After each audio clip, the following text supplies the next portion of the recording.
the budget speech, the speech that we are all looking forward to hearing, the speech that has gathered us here today. And this will be a speech by His Excellency, the President of Uganda, with a delegated responsibility to the Minister for Finance. Thereafter, we shall have remarks by His Excellency, the President, and will adjourn starting with anthems in reverse order. And thereafter, we shall also have departures in reverse order. So I kindly ask that you take up your seats. Please take up your seats, and we await the arrival of His Excellency, the President of the Republic of Uganda. I'm also happy to inform you that we have got several cultural leaders who are here, including the Iseba Aruli, the King of the Buruli Kingdom, and a high-power team from there. We also have, amongst other people and the guests, the Director General of the External Security Organization, Ambassador Joseph Ochwet. You'll forgive me if I don't mention each and every one of the guests that are here, but just to recognize that all the categories are very well represented here, and we are honored and really happy to have you in our midst today. Ugandans are looking forward or waiting for the presentation of the budget, and earlier we witnessed with our own eyes the arrival of the Minister for Finance carrying the famed briefcase. The Minister has already taken his seat in the dais and is now waiting for the procession of the Speaker that will be led by His Excellency, the President of the Republic of Uganda. So as we await the arrival of His Excellency, the President, we kindly ask that you take up your seats. We'll ask all our guests in the reception tents to please make your way back to the main tents. Thank you very much. Once again, over to the police and the prisons band.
Thank you very much.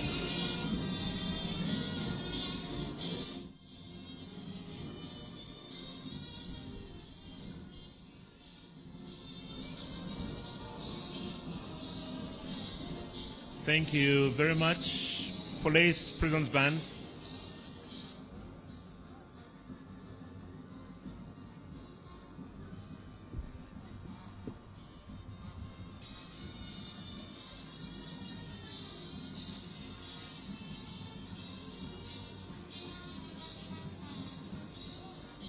To all our distinguished guests, I'm sure many of you will have noted the movements that are currently taking place. The team, the procession is starting to form now. We have the Right Honorable Speaker, the Deputy Speaker, the Clerk to Parliament, and service chiefs that are now lining up at the edge of the red carpet in preparation of the arrival of His Excellency, the President of the Republic of Uganda. There's the team that is waiting to receive His Excellency, the President, is a very good indication that any minute now we shall be joined by His Excellency, the President of the Republic of Uganda, who shall be coming to complete his constitutional duty in presenting a budget speech to Parliament. At this juncture, allow me to ask all our guests, all our invited guests, all our members of Parliament to please take your seats. Could I also ask that you occupy the free seats please occupy the free seats in front of you to allow for latecomers to sit at the back. To all our guests that are still in the reception area, all our guests in the reception tent, please make your way to the main tent. His Excellency, the President, is just about to arrive. I'm sure many of you can see all the indicators, all the signs now, especially that we have the first sweeper that has made its way onto the grounds here at Kololo Ceremonial Grounds. This is an indication that any minute now we shall witness the arrival of His Excellency, the President of the Republic of Uganda. Once His Excellency, the President, arrives, he shall proceed to walk through the street guard that is mounted by officers and men of the Uganda Police Force. His Excellency, the President, has got one main duty today, and that is the presentation of the budget for the year 2024-2025. This presentation is likely to be made by the Minister for Finance, the Honorable Matia Kasaija, who is already seated in the main tent and is already in possession of the famed briefcase. This briefcase contains the estimates, the approved figures for the financial year 2024-2025.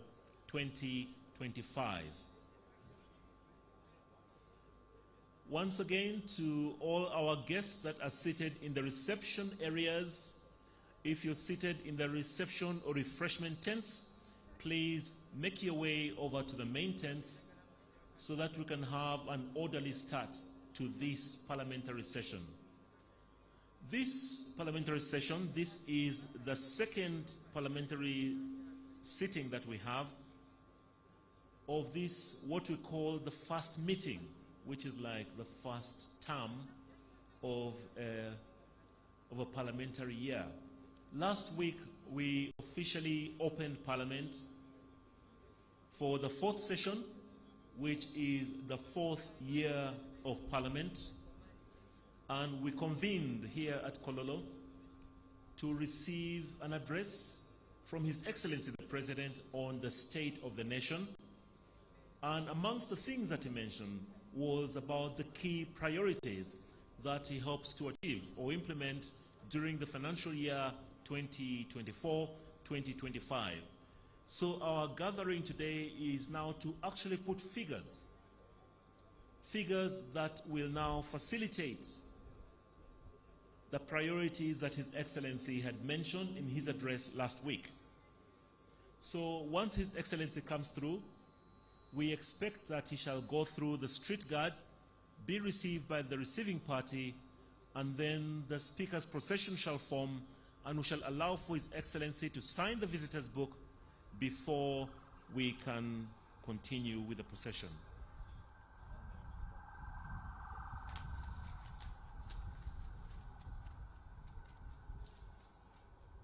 Once Parliament forms, we are going to have the national anthem and the East African anthem.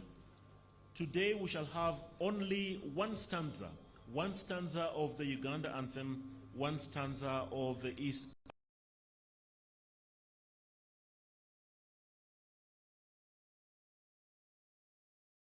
from the chair, and then the presentation of the budget speech by His Excellency the President. I'm sure you can all see now that there is every indication that His Excellency the President is joining us. His motorcade has just entered the grounds, the Kololo ceremonial grounds, that for purposes of today are the precincts of Parliament. So His Excellency is on the grounds of Parliament today. The team that is to receive him is on hand waiting, and shortly His Excellency shall be received by the police with a respect of a street guard.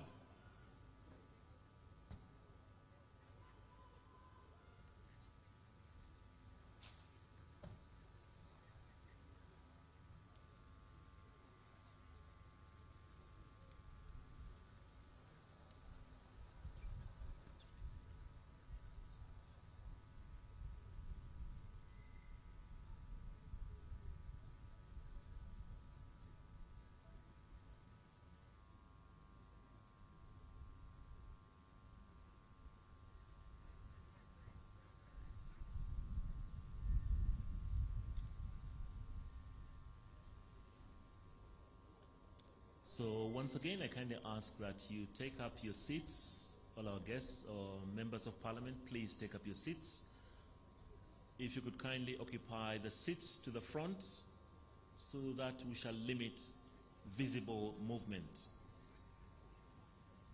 His Excellency the President is just about to step out of his official limousine and walk through the street guard before he is received by the receiving party, comprising the Right Honourable Speaker, the Deputy Speaker of Parliament, the Clerk to Parliament, and senior officials, as well as the service chiefs.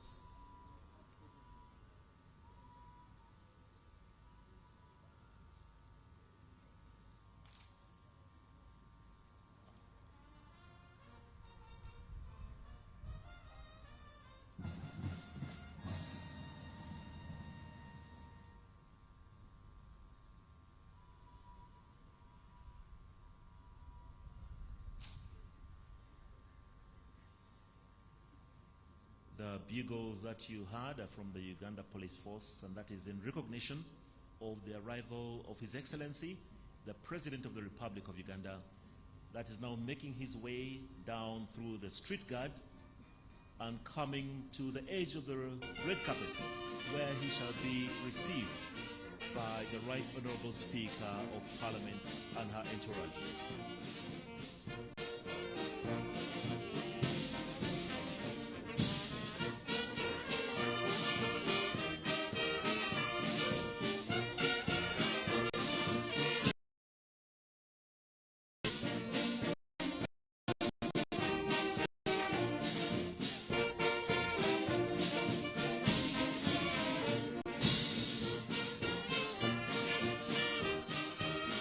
His Excellency the President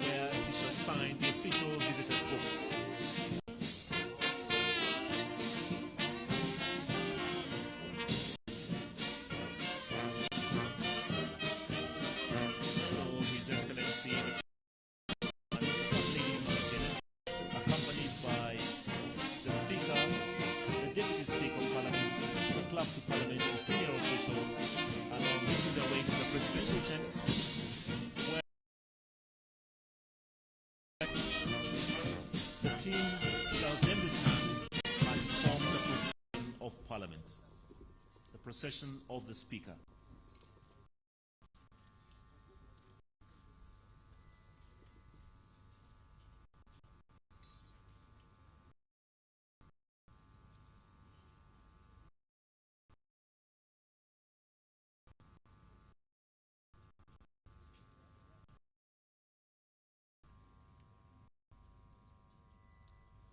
Just a reminder that today we are going to witness the second sitting of the first meeting of the fourth session of this 11th Parliament of the Republic of Uganda. Today, Thursday, the 13th of June, 2024, of the 2024-2025 budget speech to Parliament by His Excellency in a role that he will delegate to the Minister for Finance.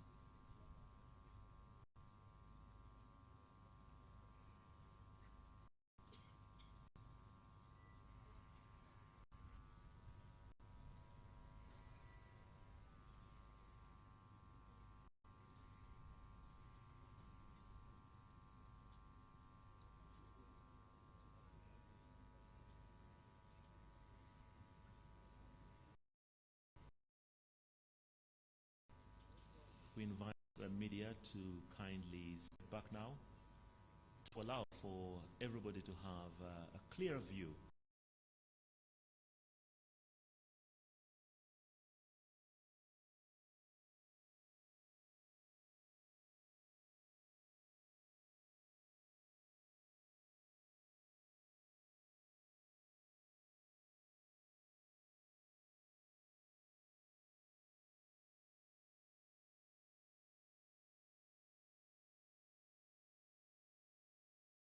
the three arms of government coming together once again of the presentation.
So His Excellency the President have been properly received and he has signed the visitor's book, and Parliament is just about to commence with the procession of the Speaker.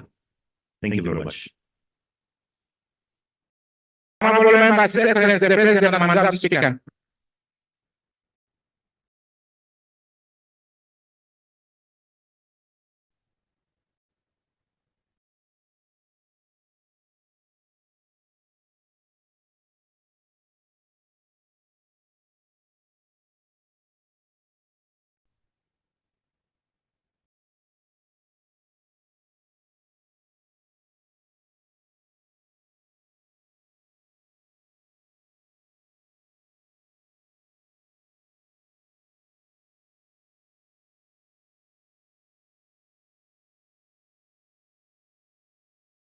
Anthems.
Prayers.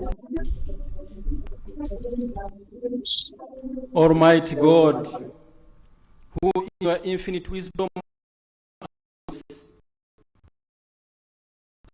of leaders and parliaments for the welfare of society, government of humanity, we beseech you to look upon with your abundant favor. You have been pleased to call to the performance of such important trusts in this life. Let your blessing upon him grant that they may in presence treat all matters that shall come in just and faithful a manner as to promote your honor and glory, and to advance the good of those whose interests you have committed to the charge. Amen. Amen.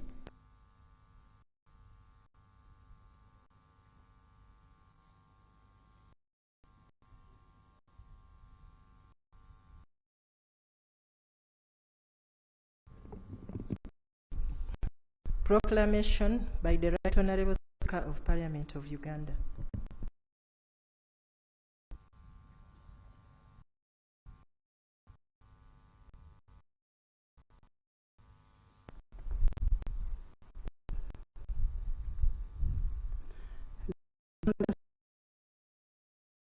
(2024) number 24, proclamation by the Right Honourable Speaker of Parliament on the address on the nation on the 2024-25.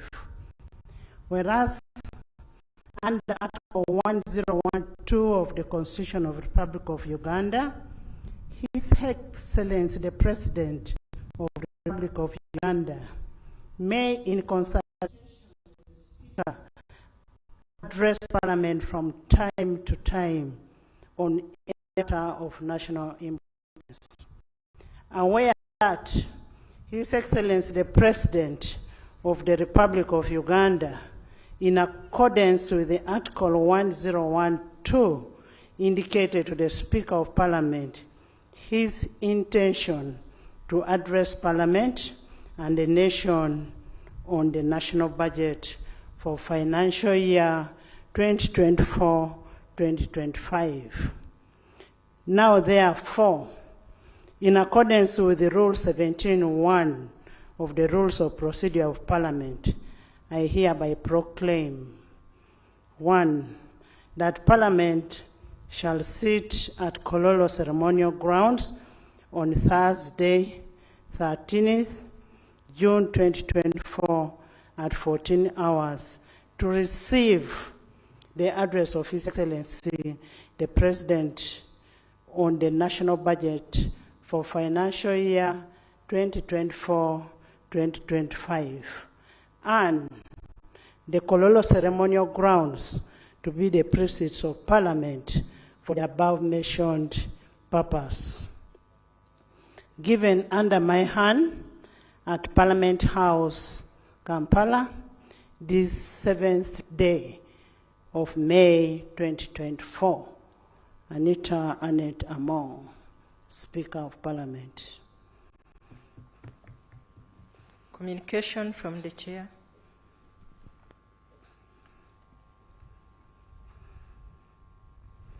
Your Excellency, the President of Republic of Uganda,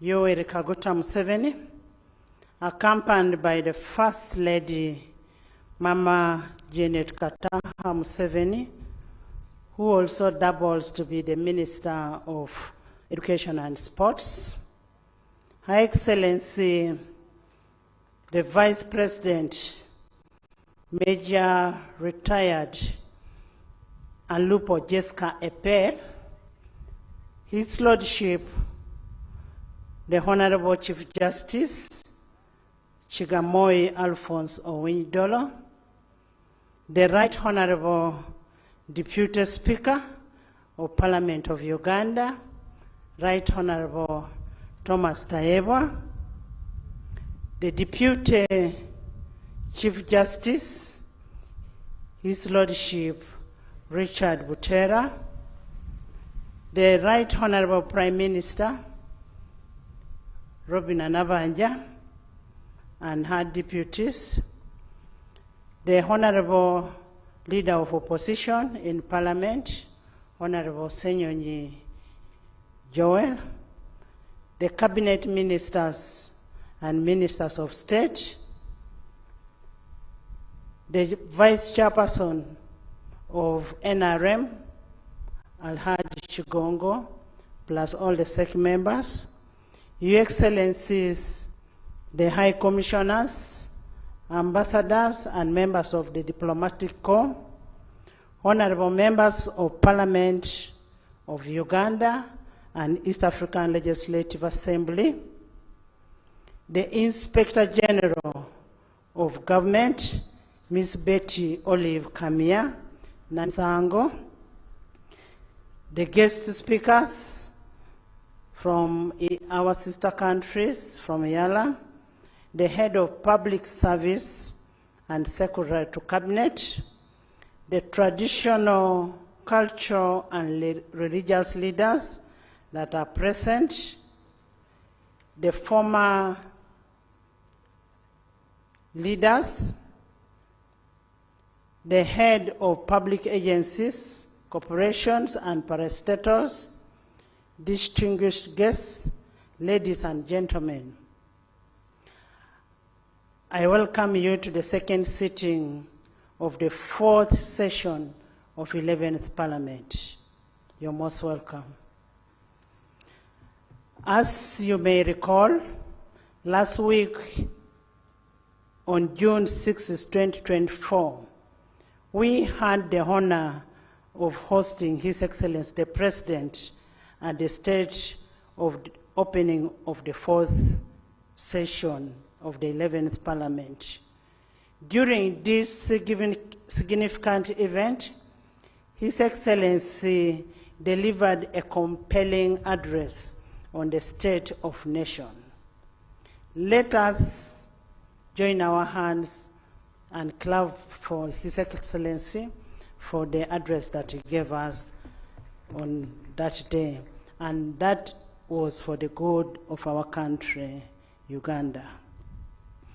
Today we are once again immensely privileged and highly gratified to host His Excellency the President, who is here to deliver the budget speech for the financial year 2024-2025 in fulfillment of his constitutional obligation under Article 1551 of the Constitution of the Republic of Uganda, which states, the President shall cause to be prepared and laid before Parliament in each financial year, but in any case, not later than 15th day before the commencement of the financial year, the estimates and expenditure of government for the next financial year.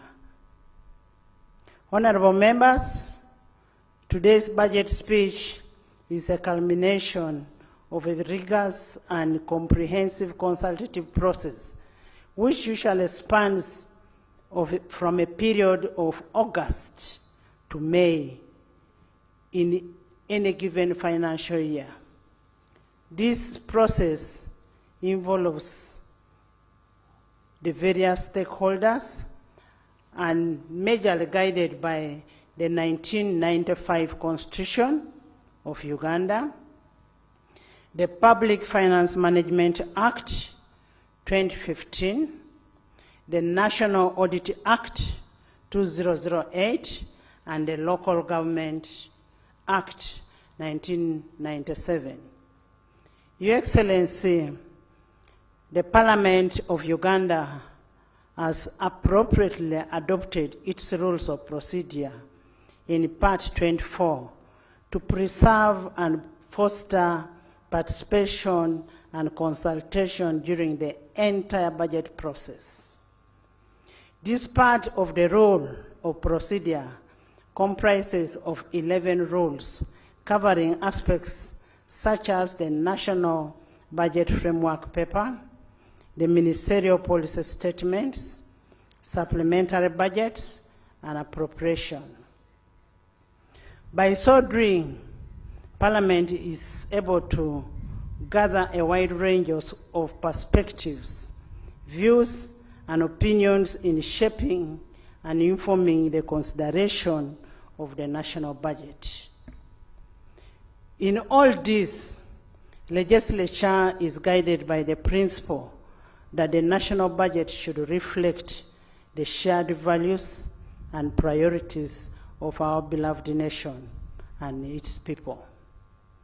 Your Excellency, allow me briefly underscore some key milestones achieved by legislature during the budget consideration process.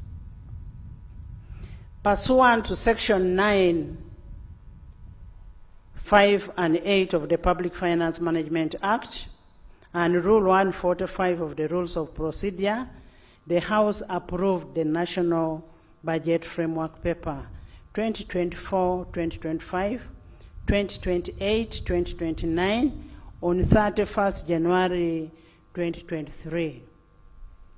Pursuant to Section 12 of the Public Finance Management Act 2015 and Rule 149 of the Rules of Procedure, Parliament approved the Ministerial Policy Statements for the financial year 2024-2025 during the period of 4th to 12th April 2024.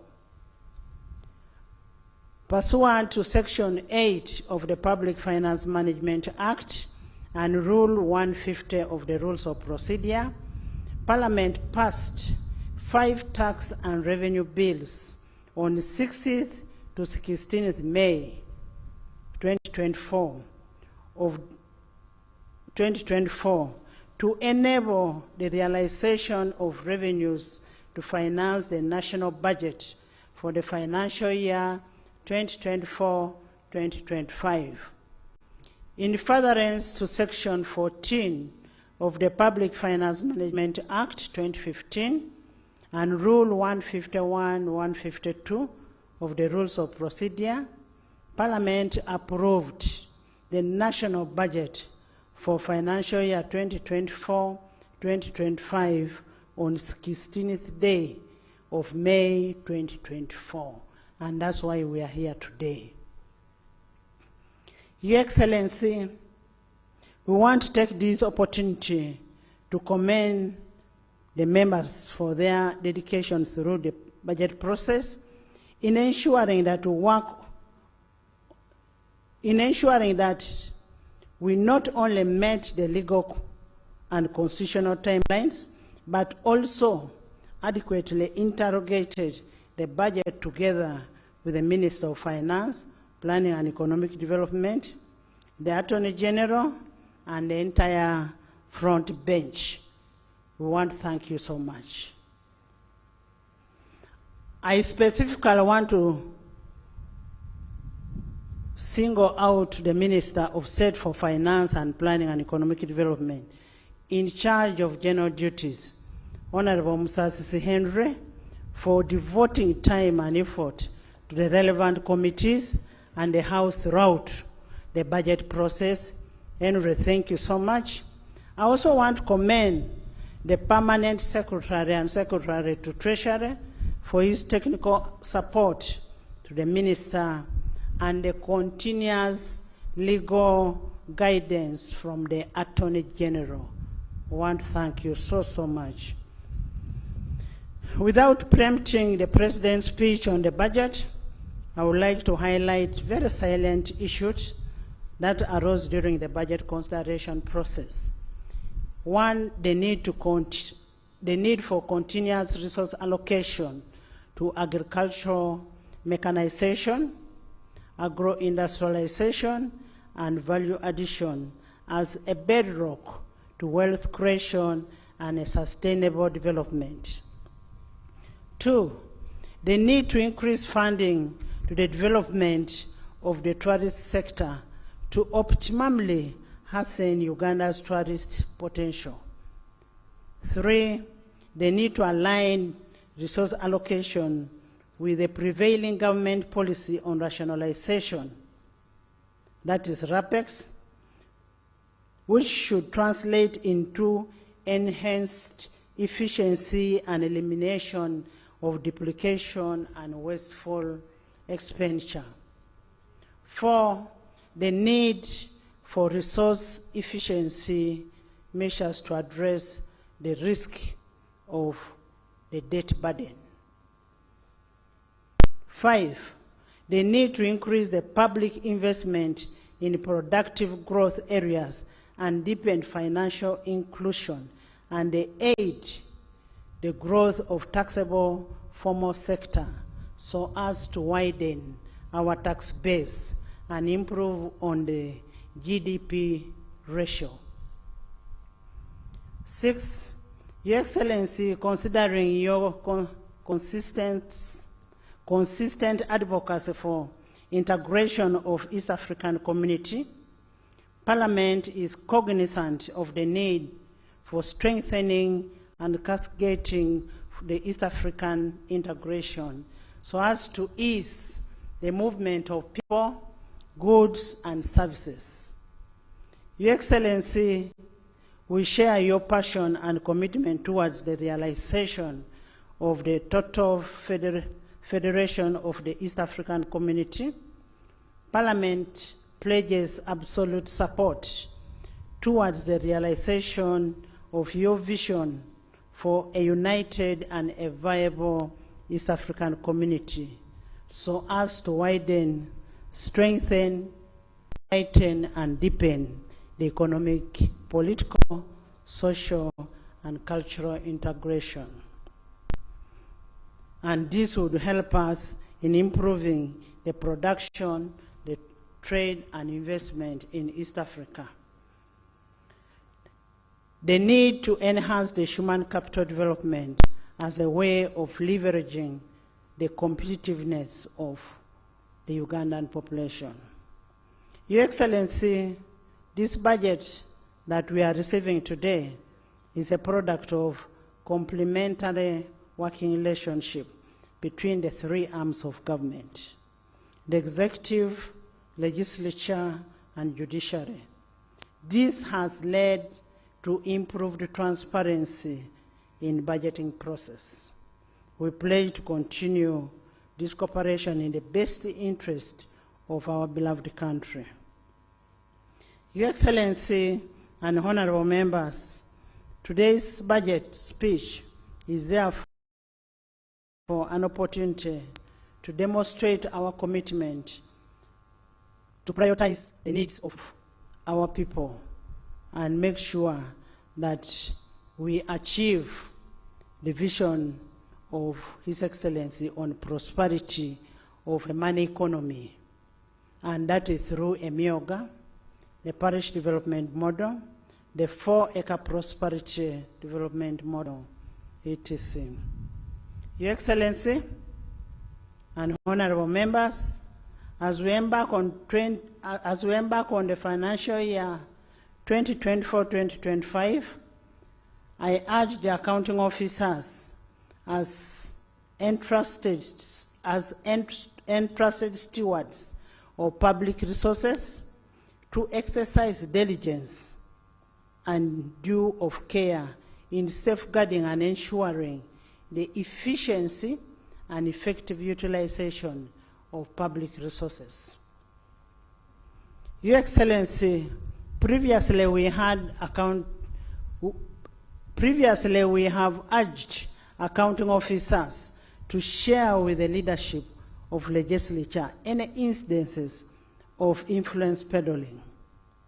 However, we haven't received any of such information. We urge the accounting officers to maintain open channels of communication and coordination with the leadership for transparency and accountability.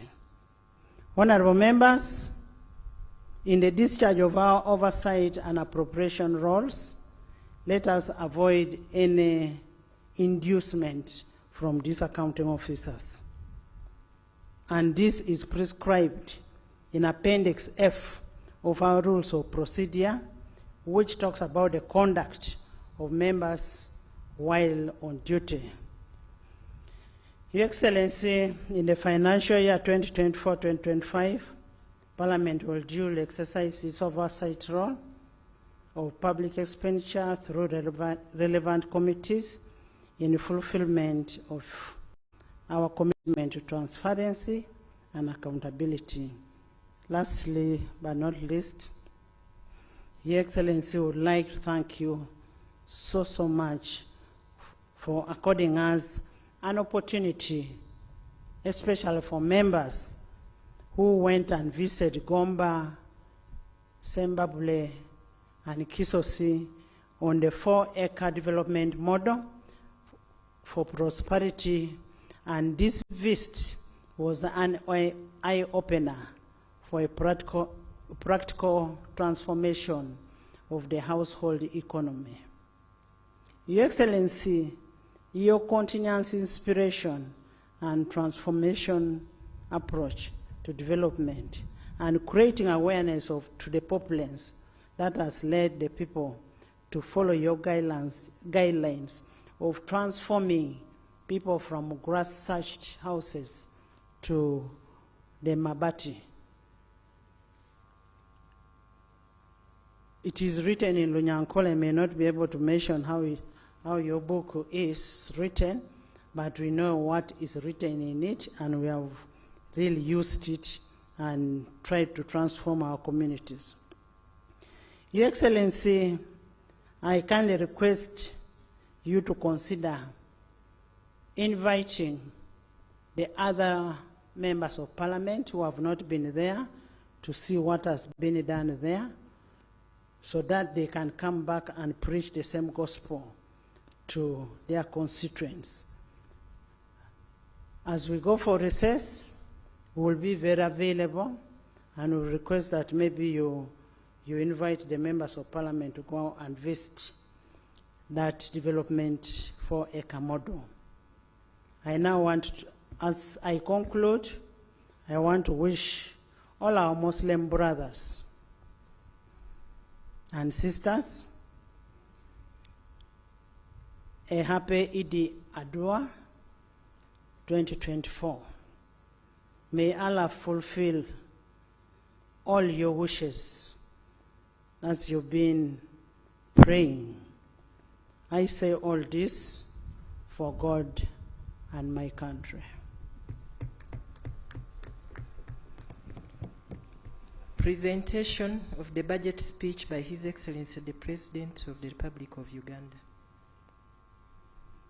Honorable members, I have been duly notified that the Minister of Planning and Economic Development will deliver the speech on behalf of His Excellency the President, who is the Chief Minister of Finance. The President will then, after delivery of the speech, make his brief remarks on the budget of this financial year. I now take this opportunity to invite Honorable Kasaija, the Minister of Finance, Planning and Economic Development, to delivered a speech on behalf of the President. Most welcome.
Your Excellency, the President of the Republic of Uganda, Your Excellency Mama, the First Lady, the Honorable Vice President, the Right Honorable Speaker of Parliament, Your Lordship, the Chief Justice, the Right Honorable Deputy Speaker of Parliament, Your Lordship, the Deputy Chief Justice, the Vice Chairperson of the NRM Party, the Honorable Prime Minister, the Honorable Leader of the Opposition, Honorable Ministers, Honorable Members of Parliament, Your Excellencies, the Ambassadors and Heads of Diplomatic Missions, distinguished guests, ladies and gentlemen.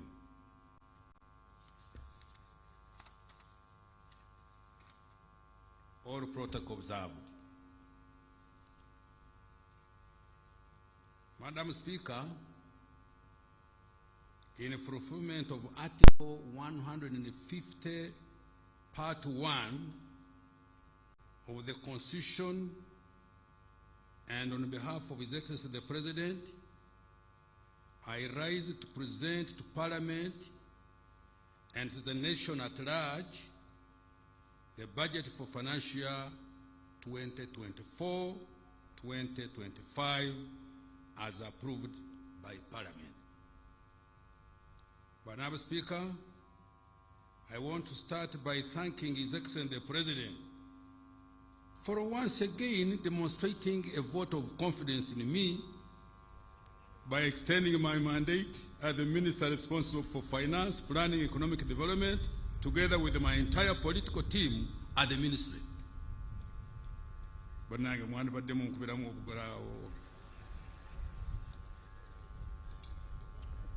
Madam Speaker, I congratulate HE the President for successfully hosting the 19th Summit of the Non-Aligned Movement and the 3rd South Summit of the G7 plus China, and assuming the chairmanship of both in January 2024.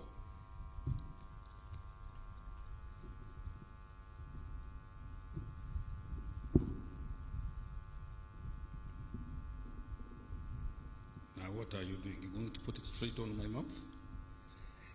Come on, put it in a little bit there. Madam Speaker, according to the 2024 annual investment meeting held in Abu Dhabi, United Arab Emirates, Uganda is now the best investment destination in Africa. Let me repeat this. Madam Speaker, I congratulate His Excellency the President for successfully hosting, according to the 2022-24 annual investment meeting held in Abu Dhabi, United Arab Emirates, Uganda is now the best investment destination in Africa.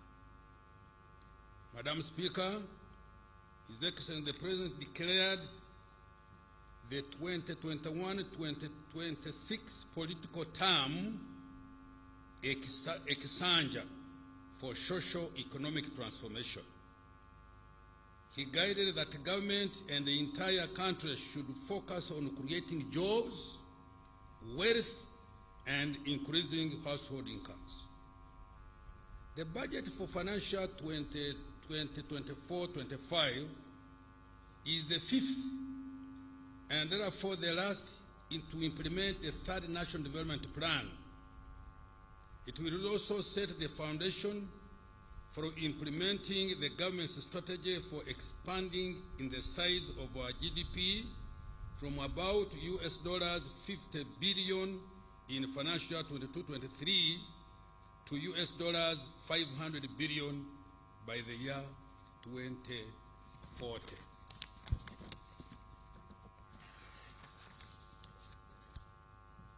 In order to consolidate the gains so far achieved, the theme for the coming financial year has been maintained as full monetization of Uganda's economy through commercial agriculture, industrialization, expanding and broadening digital transformation, and market access. Madam Speaker, in this speech, I will, 1, account to Parliament and the people of Uganda for the commitments that the government made for the financial year 2023-2024 that is coming to an end in a few days. 2, provide an outlook for the medium-term economic performance. 3, 4, 25, and 4, present the financing strategy for the financial year 2024-25 budget. Recent economic performance. Madam Speaker, I'm pleased to report that Uganda's economy has fully recovered from various internal and external shocks that impacted performance in the past 4 years. GDP is projected to grow by 6% this financial year 23-24 compared to 5.3% in financial year 22-23. This year's growth of 6% is even more impressive when compared to Sub-Saharan Africa's average of 3.8% and the global average of 2.9% projected for the year 2024.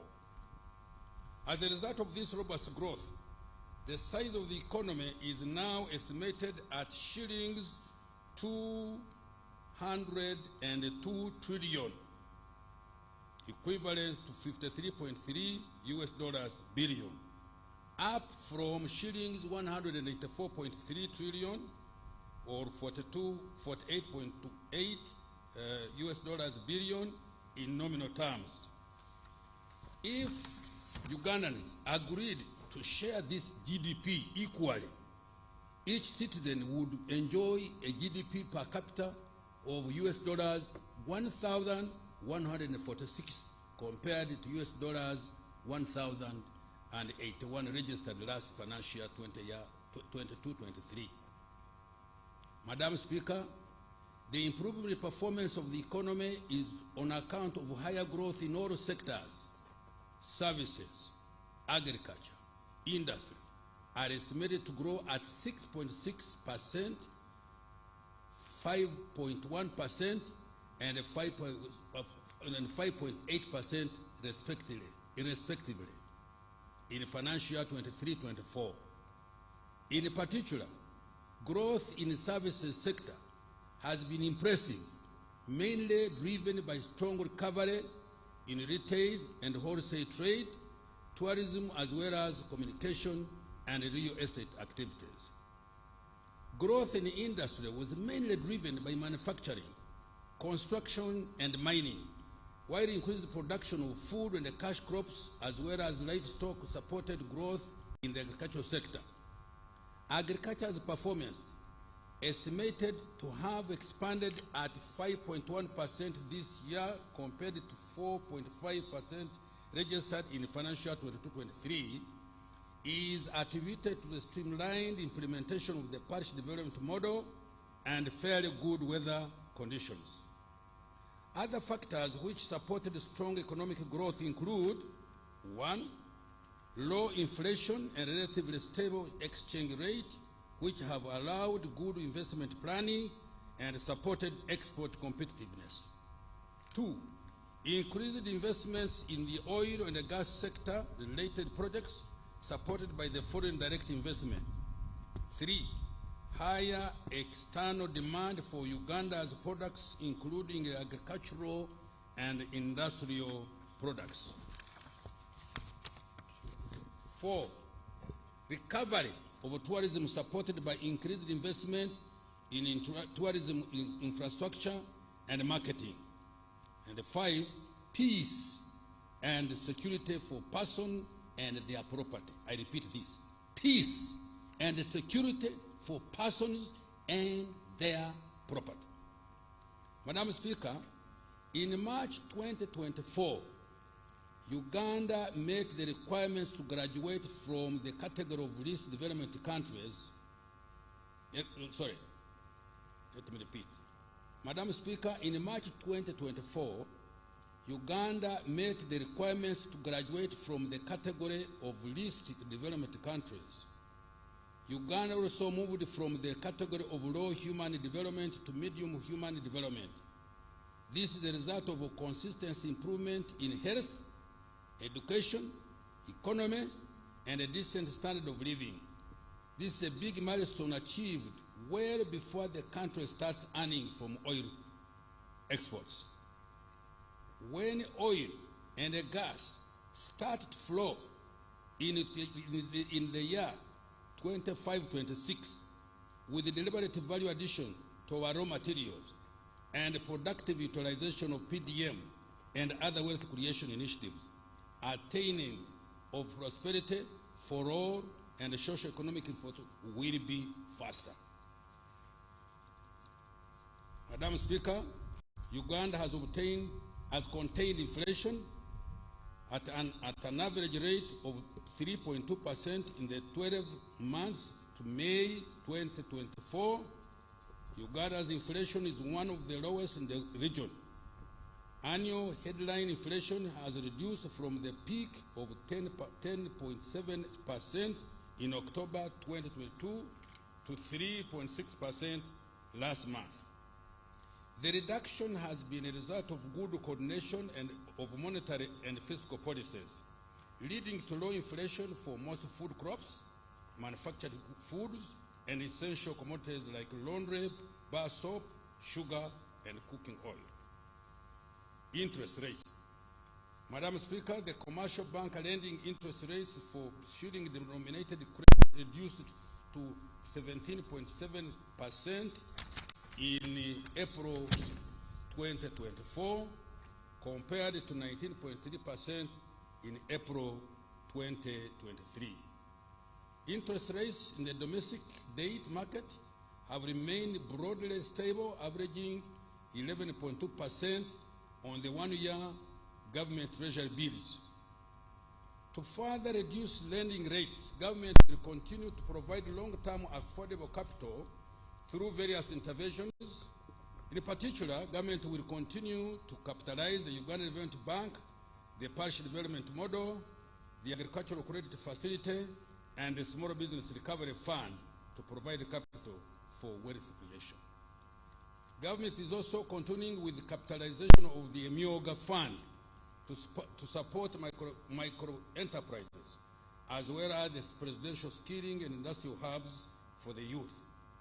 Grants will also be extended to women in business through the Generating Growth Opportunity and Productivity for Women Enterprise, which we abbreviate as GROW project.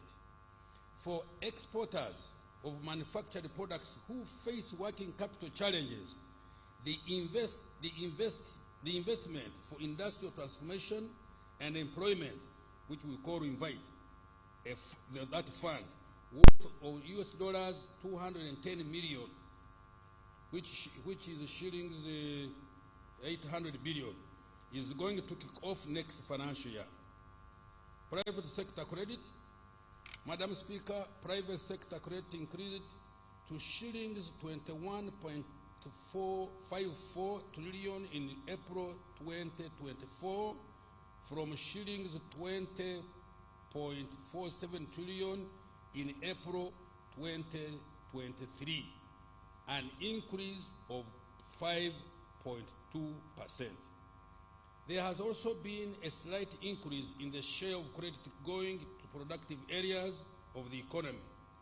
For example, the share of credit going to the agriculture increased slightly to 11.3% by April 2024 compared to 11.1% by April 2023, while the share of credit to manufacturing remained the same at 13.4%. Exchange rate. Madam Speaker, despite the depreciation pressure on the shilling since the beginning of this year, the value of our currency has remained largely stable against key global currencies. Between May 2023 and May 2024, the official exchange rate against the US dollar has averaged shillings 3,771. The depreciation pressure on the account of exit of some of the offshore investors searching for more attractive interest rates offered on government papers in competing markets has been contained thanks for our good export performance and the foreign direct investment inflows. External trade. Madam Speaker, government's export promotion strategy has continued to produce positive results. During the year ending April 2024, Uganda's exports increased by US dollars 2.534 billion to US dollars 7.71 billion compared to US dollars 4.938 billion in April 2023, representing a 34% growth.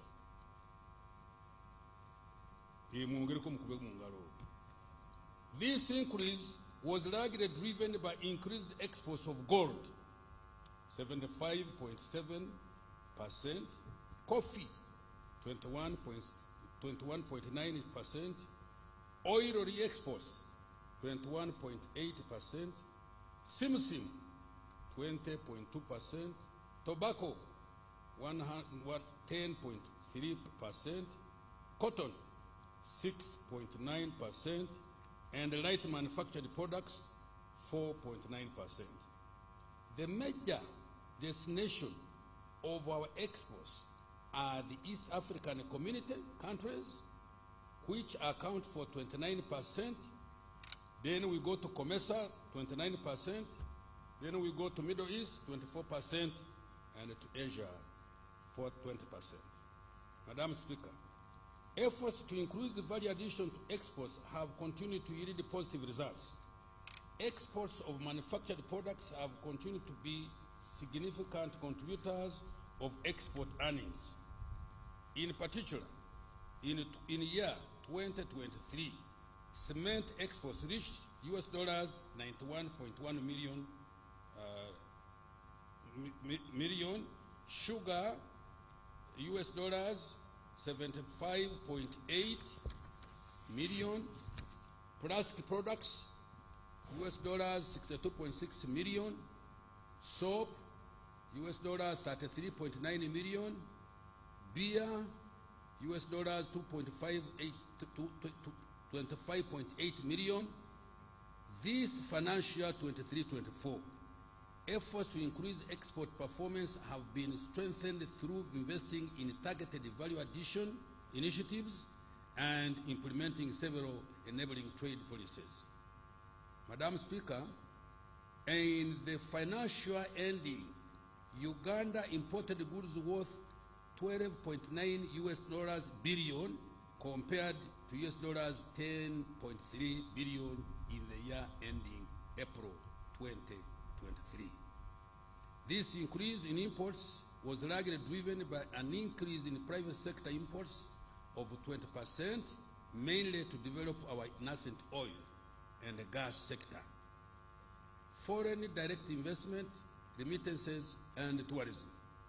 Madam Speaker, the inflow of foreign direct investment to Uganda amounted to $2.46 billion in financial year 22-23, and by December 23-24, additional FDI amounting to $1.27 billion had been attracted. Remittances by Ugandans living and working abroad increased to $1.43 billion in the calendar year 2023 from $1.3 billion in year 2022. Tourism revenues increased to $1.28 billion in calendar year 2023 from $1.07 billion in calendar year 2022. Employment. Madam Speaker, job creation ranks top on the government's socio-economic agenda. The number of workers subscribing to the various pension schemes in the country increased more than 3.4 million members in the financial year 23-24, an increase of 4.2% compared to 0.3 compared to 0.301 million members in financial year 22-23. Madam Speaker, the latest reports indicate that the direct beneficiaries of the Presidential Initiative on Jobs and Wealth Creation, EMIOGA, has reached 2,237,402 in December 2023. In the past 1 year alone, EMIOGA funds have created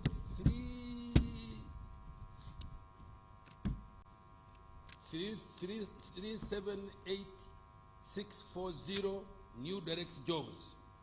This was about 40,000 additional new jobs created compared to the new jobs created in the previous year.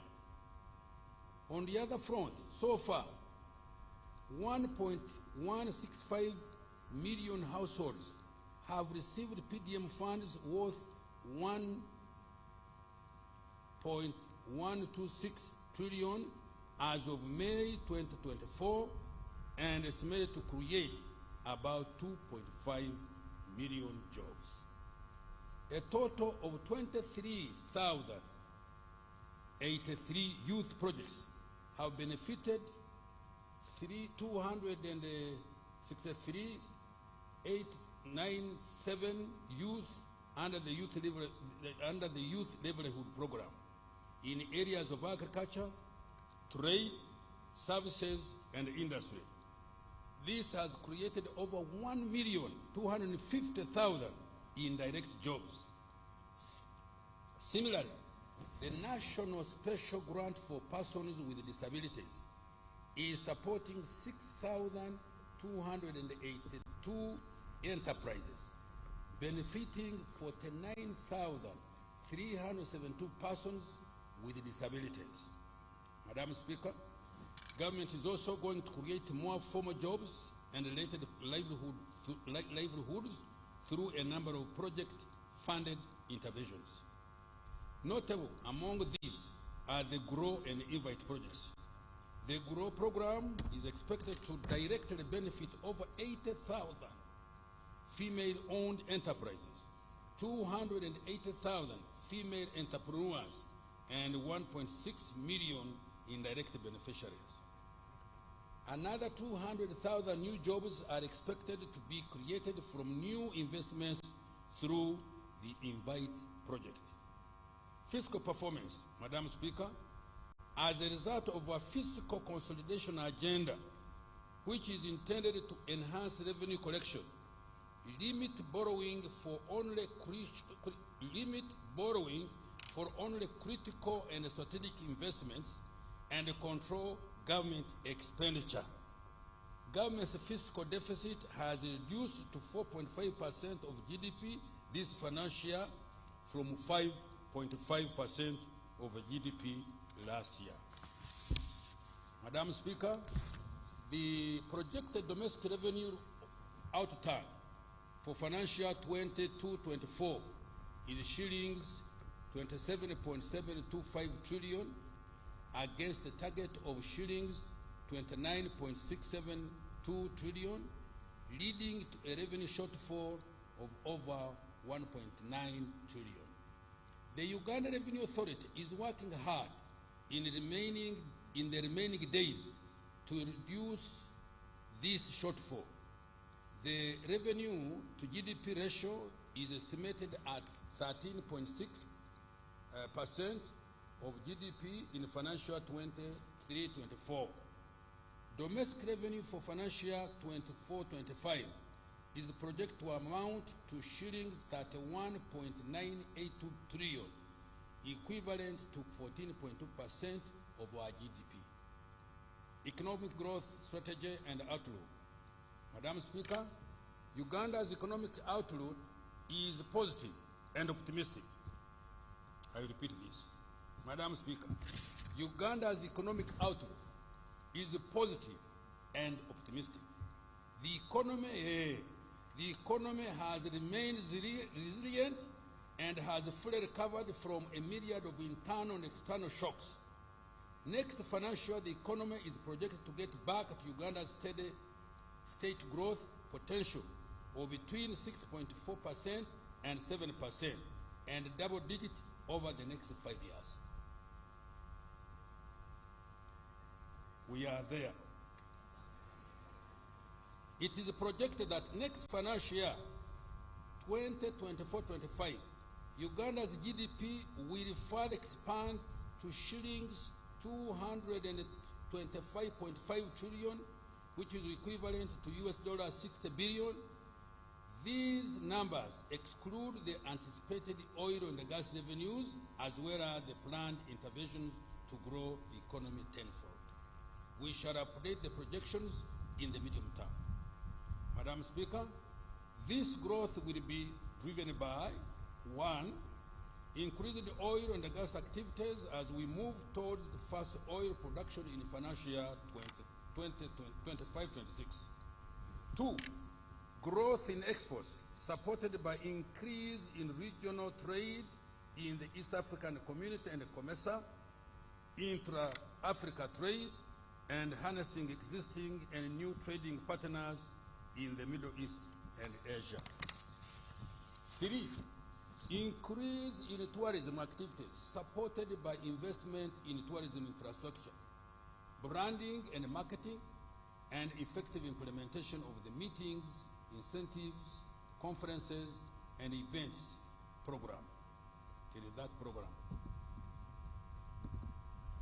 Agro-industrialization and light manufacturing supported by access to affordable credit through Uganda Development Bank, investments supported through Uganda Development Corporation, UDC, the Parish Development Model, Small Business Recovery Fund, MIOGA, the Presidential Industrial Hubs for Youth Entrepreneurs, and programs to support exporters, as well as growth and productivity of women enterprises. Private investment growth supported by foreign direct investment, remittances, and stable macroeconomic investment.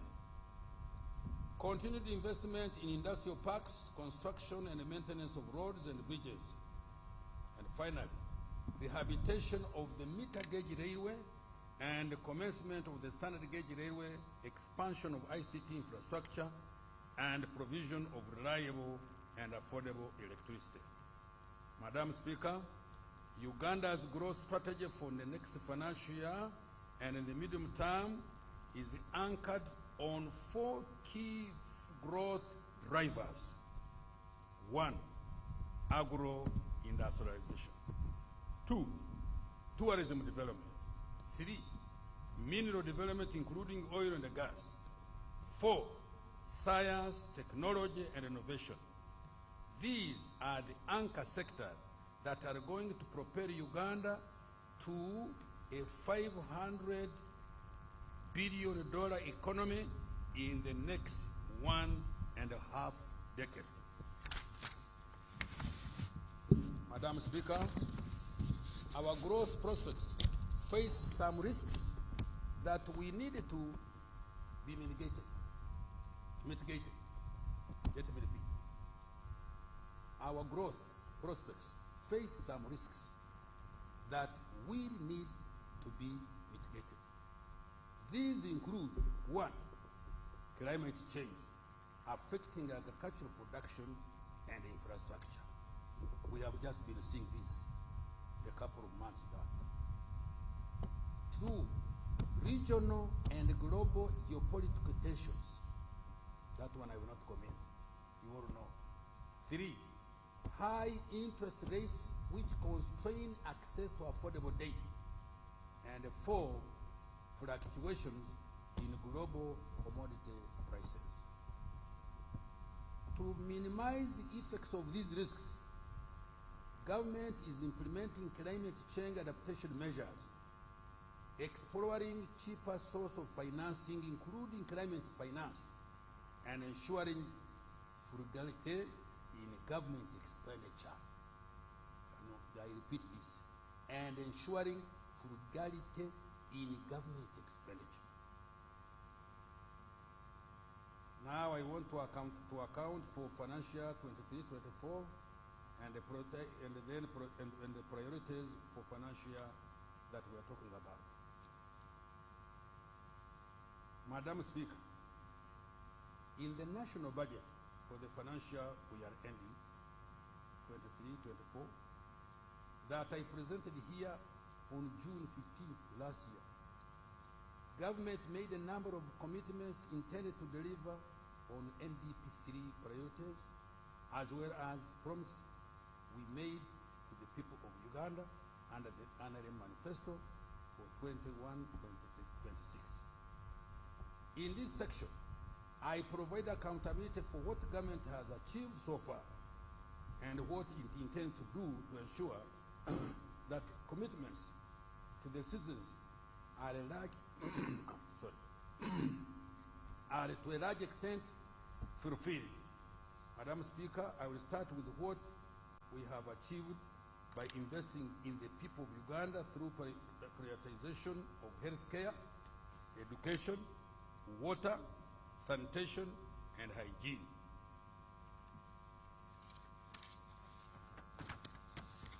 Madam Speaker, during financial 23-24, the following milestones have been achieved in the health sector. 1, government commenced the construction of the East African Center of Excellence for cardiovascular care. At the Uganda Heart Institute, located in Naguru, and fast-tracking the completion of the East African Center of Excellence for Oncology in Kampala and associated regional centers in Gulu, Mbarara, Arua, and Mbale.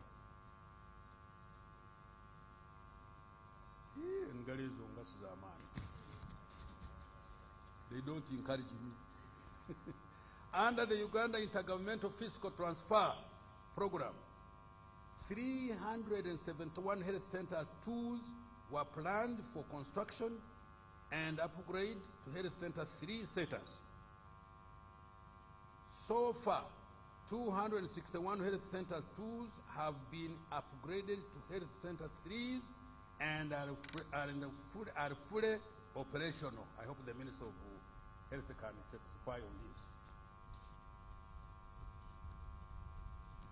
An additional 110 are ongoing at different stages. Meanwhile, 10 hospitals were rehabilitated in Usolwe, Kapchorwa, Kambuga, Wenge, Koboko, Amuria, Kotido, Kaberamaido, Kaworo, and Kitgum districts. 3 regional blood banks in Arua, Soroti, and Hoima have been completed. 4. Government distributed a total of 25 million long-lasting insecticide-treated mosquito-based nets countrywide for the prevention of malaria. 5. Government also provided 116 new ambulances to 100 constituencies, another 10 ambulances for the regional referral hospitals, and 6 for the command center at Naguru, among others.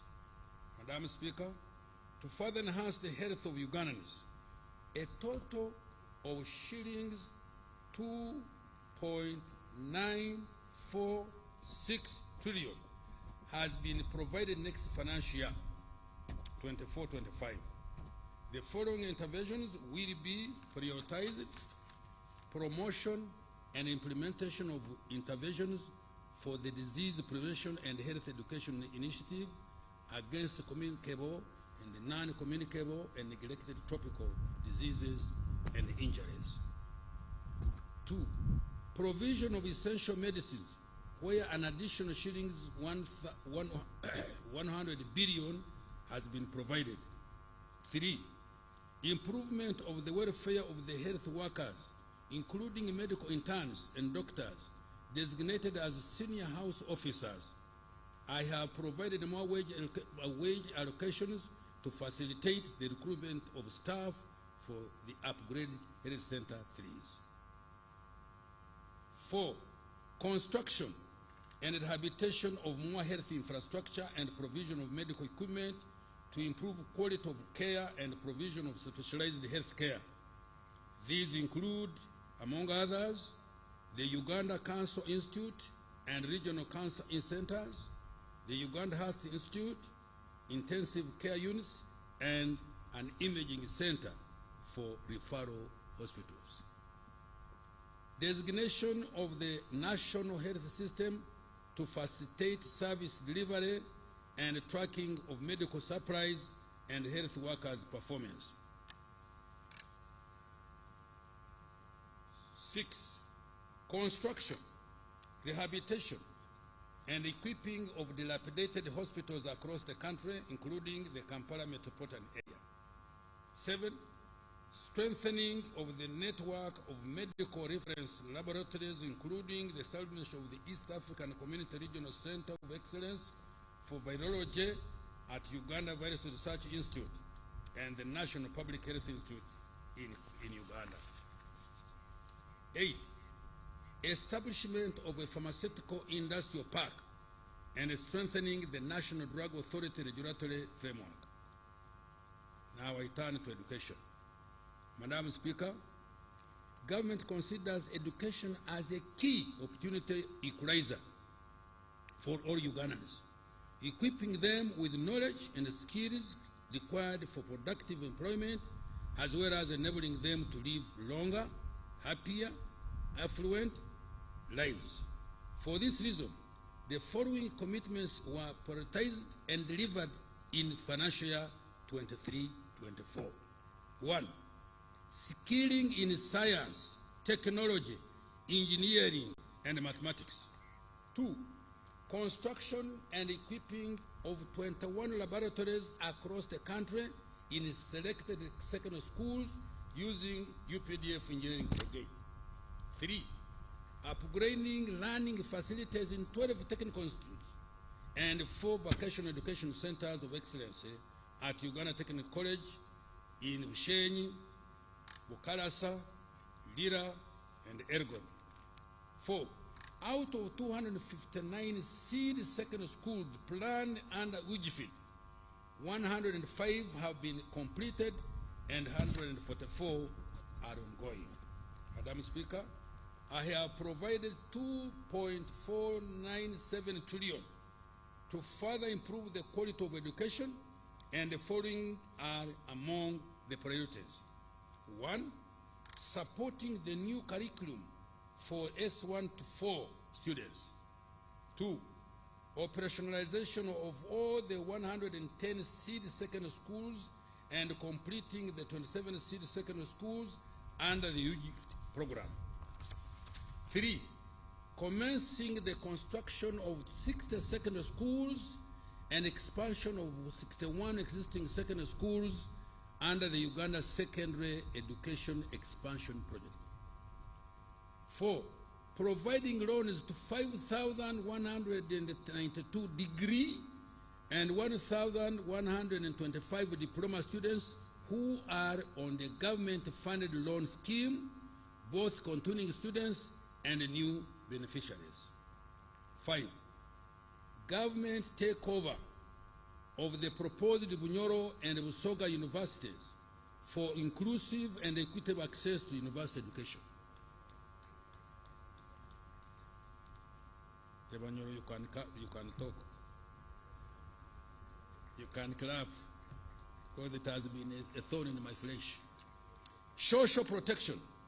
Madam Speaker, in the year we are concluding, government has provided social protection as follows. 1, continued with the provision of the senior citizen grant to 439,069 older persons across the country, amounting to a cumulative total of money, shillings 565.7 billion.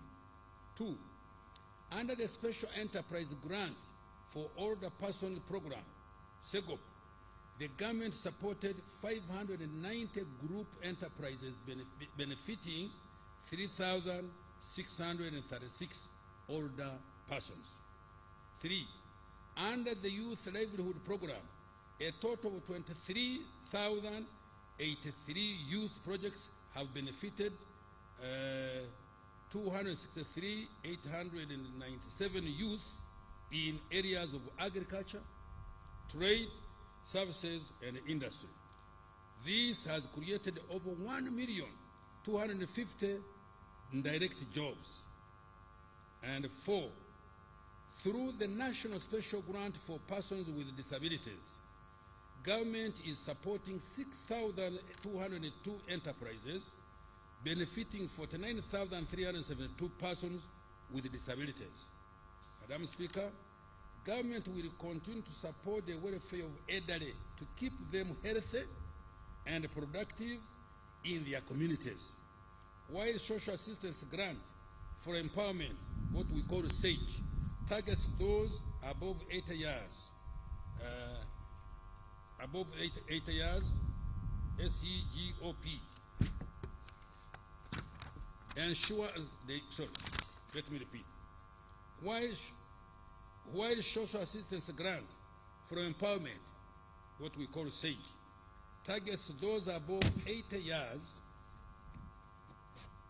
SEGOP ensure the inclusion of those in the age bracket of 61 to 71 years. That is for us now. Government will also continue to support the youth and women beneficiary groups using recovery funds from the Youth Livelihood Program and the Uganda Women's Enterprise Program. For greater efficiency, management of the two programs has been unified. Madam Speaker, I have provided an additional shillings 355.79 billion for social protection next financial year. Water, sanitation, and environment protection. Madam Speaker, as a result of government intervention, more Ugandans now have access to safe, clean water. Coverage in rural areas is now estimated at 67% and 70% in urban areas. Out of the 71,225 villages,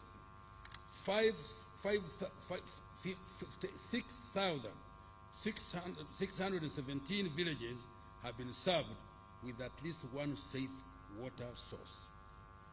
In financial 24-25, clean water coverage will increase to 70%, and 85% in rural and urban areas respectively.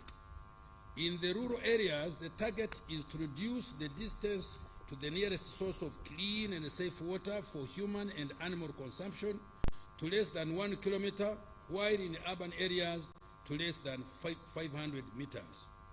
The following are among the priorities we have budgeted for for the next financial year. 1.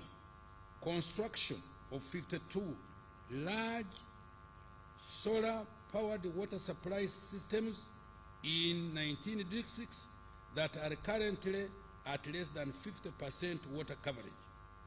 These are, let me mention them: Agago, Yumbe, Amudat, Kabong, Bulambuli, Buvuma, Buyende, Namuyingo, Rakai, Nakaseke, Sembabuli, Kibale, Hasese, Kiegegwa, Mubende, Yantonde, Kakumiru, Sanda, and Kisoro. Construction of another 15 solar-powered water supply systems in the rural growth centers of Ruentulege, Bugwara, Kabamba, Chikora, Tuitanzige, Lugara. I don't know whether Muitanzige, but I've written Tuitanzige. I think it should be Muitanzige. Lugara, Kitenga, Bukizibu, Bumwena, Igwaya, Kidera, Bugomorwa, Kitonge Nakasero, Kikonge, Kasese, Lubali. This will cover a population of over 272,000 persons. Completion of the construction of 31 town water supply systems and sanitation facilities in Bulangira, Kanapa, Aligoi, Upengate, Kawo, Karogo, Nyakashaka, Buikwe, Bundibujo, Kapchorwa, Kamuli, Namasale, Kaliro, Namungarwe, Butaleja Busorwe, Budaka Kadama Tirinyi, Kibuku, Kiankwanzi, Butemba, Ngoma, Dunya, Palabekekar, Damo, Kobong, Damo, Rhino Camp, Ara Dufle, Amuru, Kole, Arangi, Zeu, Kachingo, Irir, and Lorengachora. Construction of 17 rural water supply systems in the refugee hosting districts of Adjumani, Lamo, Madi, Okoro, Moyo, Terego, and Yumbe. Progress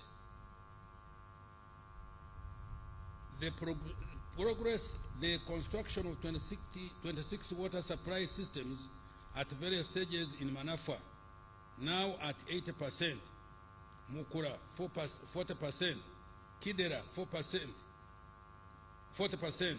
Atuturu 40%, Kadunguru 10%, Kaproron 10%, Oyorwa 20%, Bukumi 5%, Rubaya 50%, Bethlehem, Nabigasa, Phase 1, 50%, Kabura, Muizi, Phase 1, 50%, Mabira, 50%, Bukiro, 50%, Nyakirira, also 50%, Bugarama, Karweru, 50%, Were, Katere Tere, 50%, Kagarama, Bushura, Kibuzije, also 50%, Nyanseke, 80%, Busare, 95%, Kibuzi, 100%, Adlang, Puranga, Pader, Kasao, Phase 1, 5%, Kiebando, Kasimbi, 5%, Nabilatuk, and Dozilang. increasing the water for production storage capacity for commercial farmers from 52.6 million cubic meters to 76.8 million cubic meters. Madam Speaker, to support the restoration of our environment and reverse the effects of climate change, government shall undertake the restoration of 42,450 hectares of degraded wetlands along the Awoja, Kanyeki, Ruhorobero, Nchwera, Chambura, Kiruruma, Naigombwa, Kibimba, Tochi, Aswa, Sezibwa, Mayanja, Muzizi, Mpanga, and Lumbuye water systems.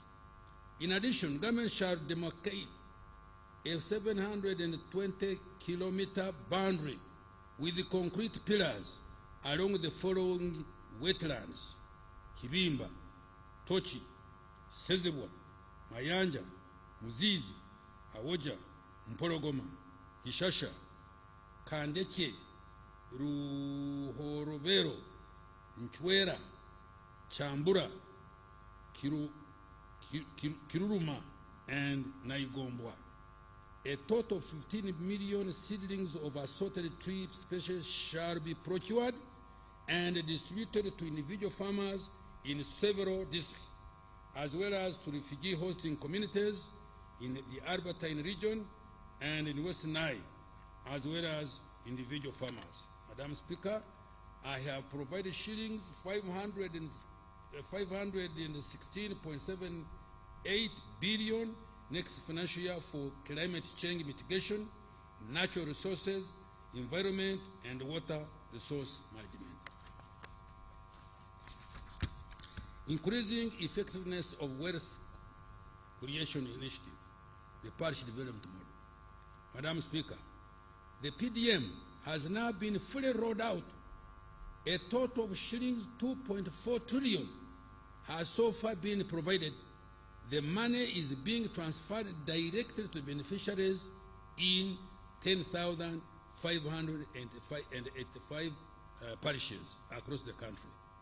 The introduction of the Wendy application by the government-owned Post Bank and its partners has saved beneficiaries the inconvenience of traveling long distances to open up bank accounts or withdraw their money.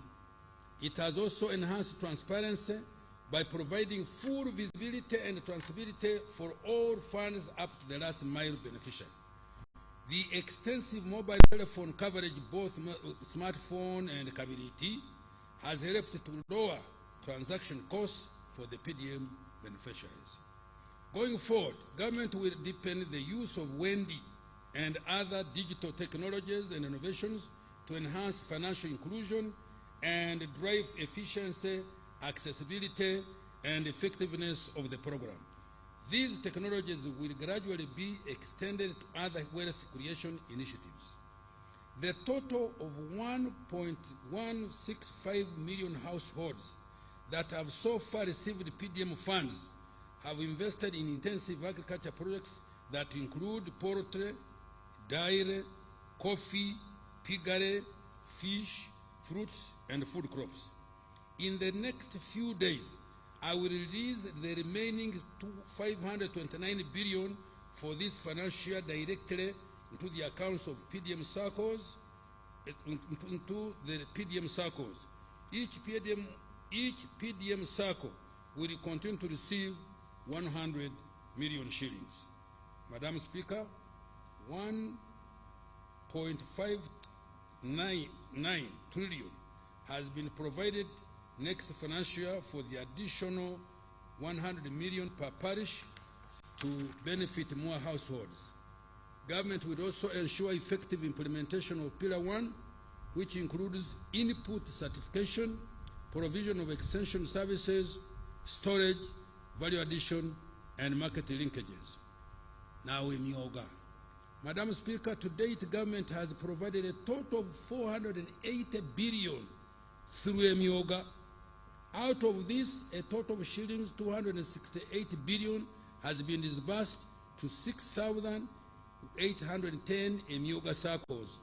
The beneficiaries have been able to save 85 billion to further grow their circle funds.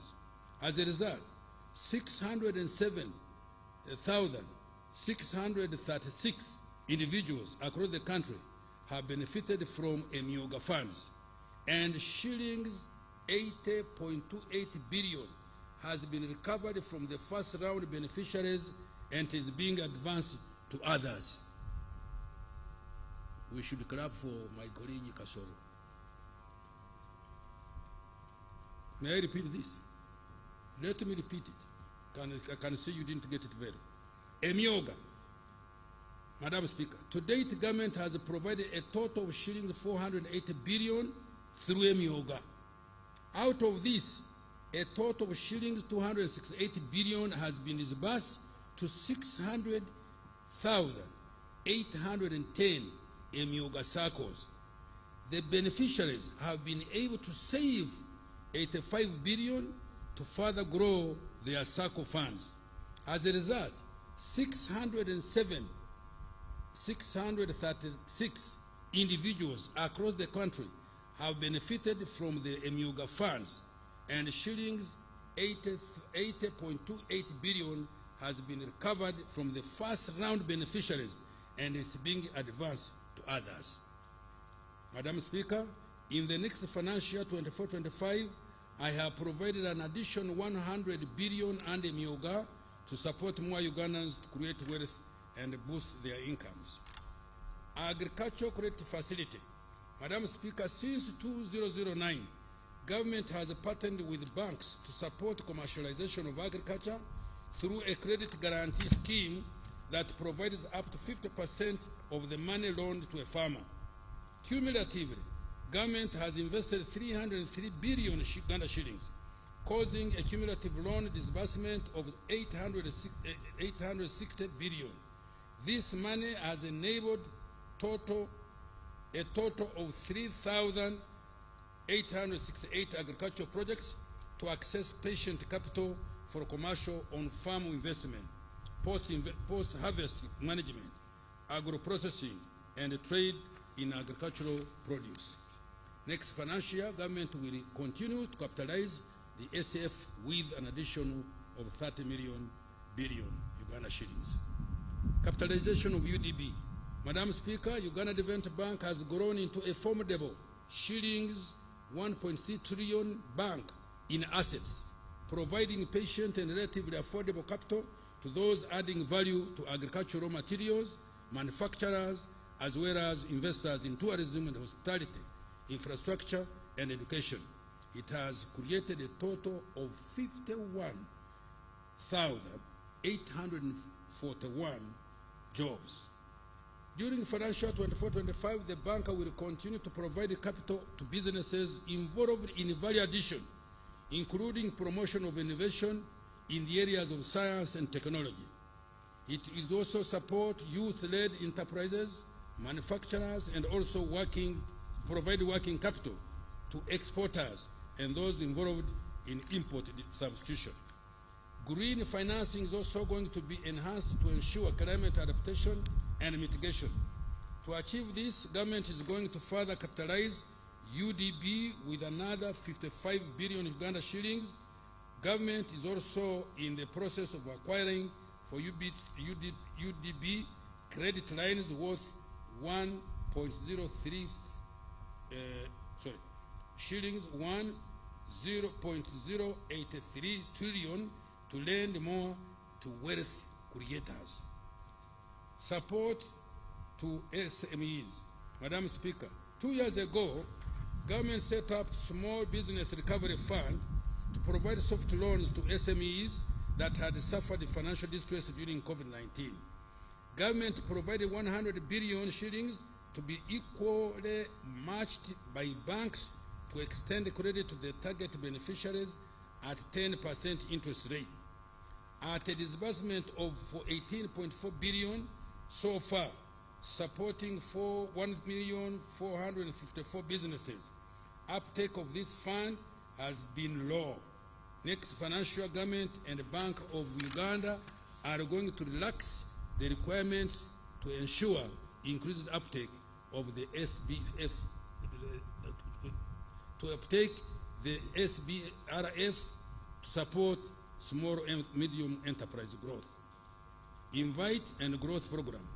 Madam Speaker, government is also implementing 2 programs, namely the Generating Growth Opportunity and Productivity for Women Enterprise, GROW, worth of $217 million, or shillings 824 billion.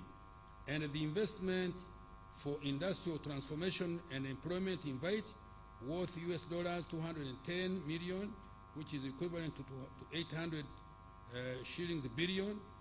These funds are intended to support women-owned enterprises and the value addition for export.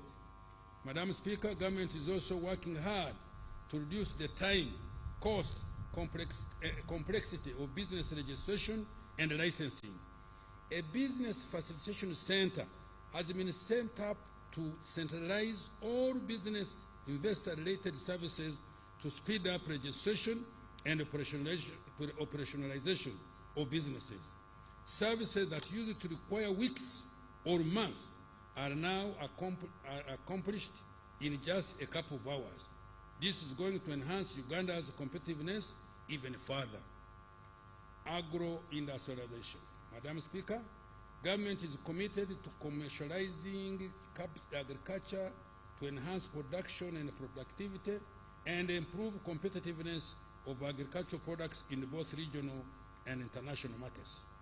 The following are some of the key milestones achieved during this financial year in the area of agro-industrialization. 1, establishment of an infra-safe facility at Namulongo to help in the management of aflatoxins in cereals and nuts. 2, construction of the local anti-tick vaccine manufacturing facility also at Namulonge to produce vaccines against tick-borne diseases. This will save the country $1.1 billion, which is lost annually due to tick-borne diseases, and tap into the shillings 3 trillion regional market for meat and milk. Increase the coverage of large-scale farmer mechanization to 40% from 32% in financial 22-23. A total of 1,240 tractors with all their accessories and additional 750 units of single-axle trucks were procured and distributed countrywide. Government also provided a number of policy tax-related support to private sectors so that we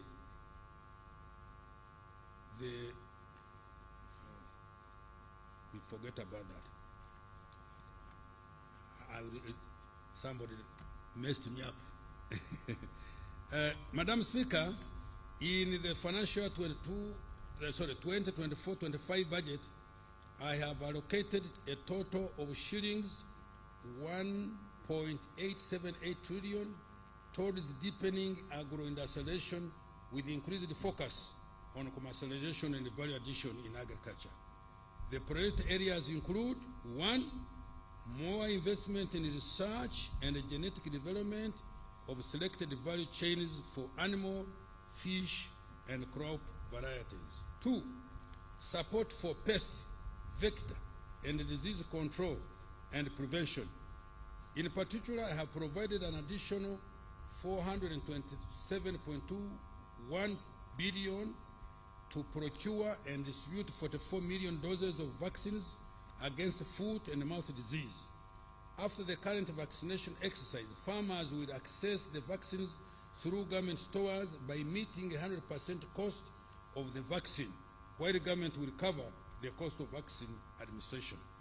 Support to NARO to roll out the anti-tick vaccine, starting with 20 million doses.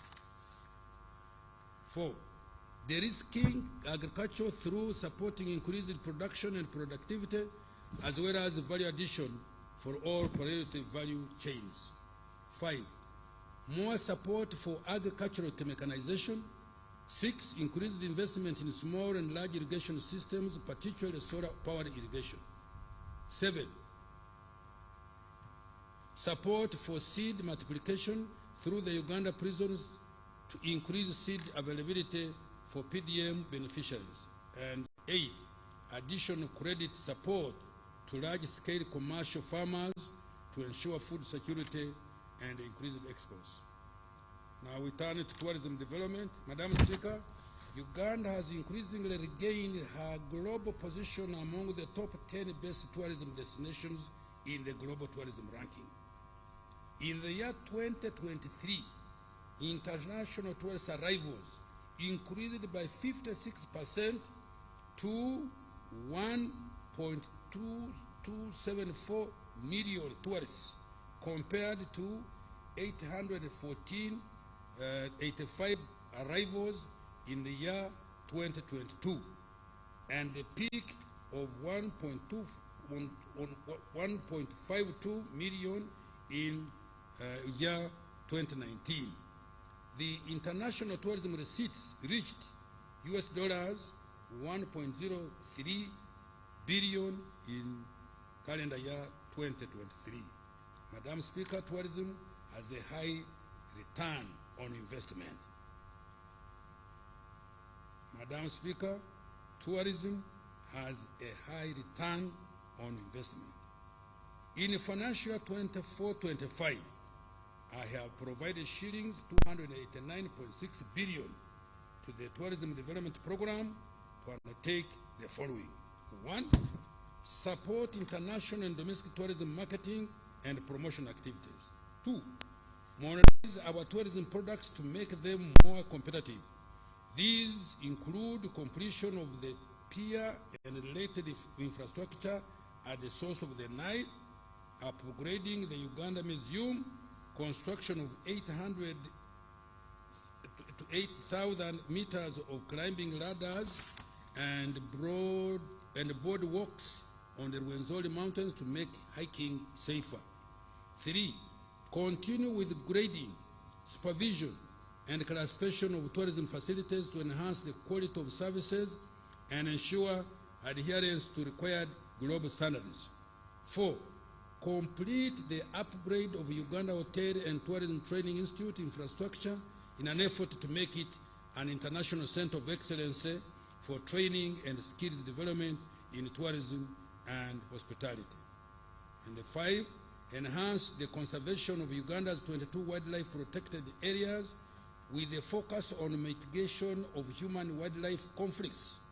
Government is going to construct an additional 150 kilometers of electric fence and maintain the existing 106-kilometer fence, carry out boundary surveillance through more than 13,904 patrols, uproot invasive species, and construct 4 water dams in the protected areas.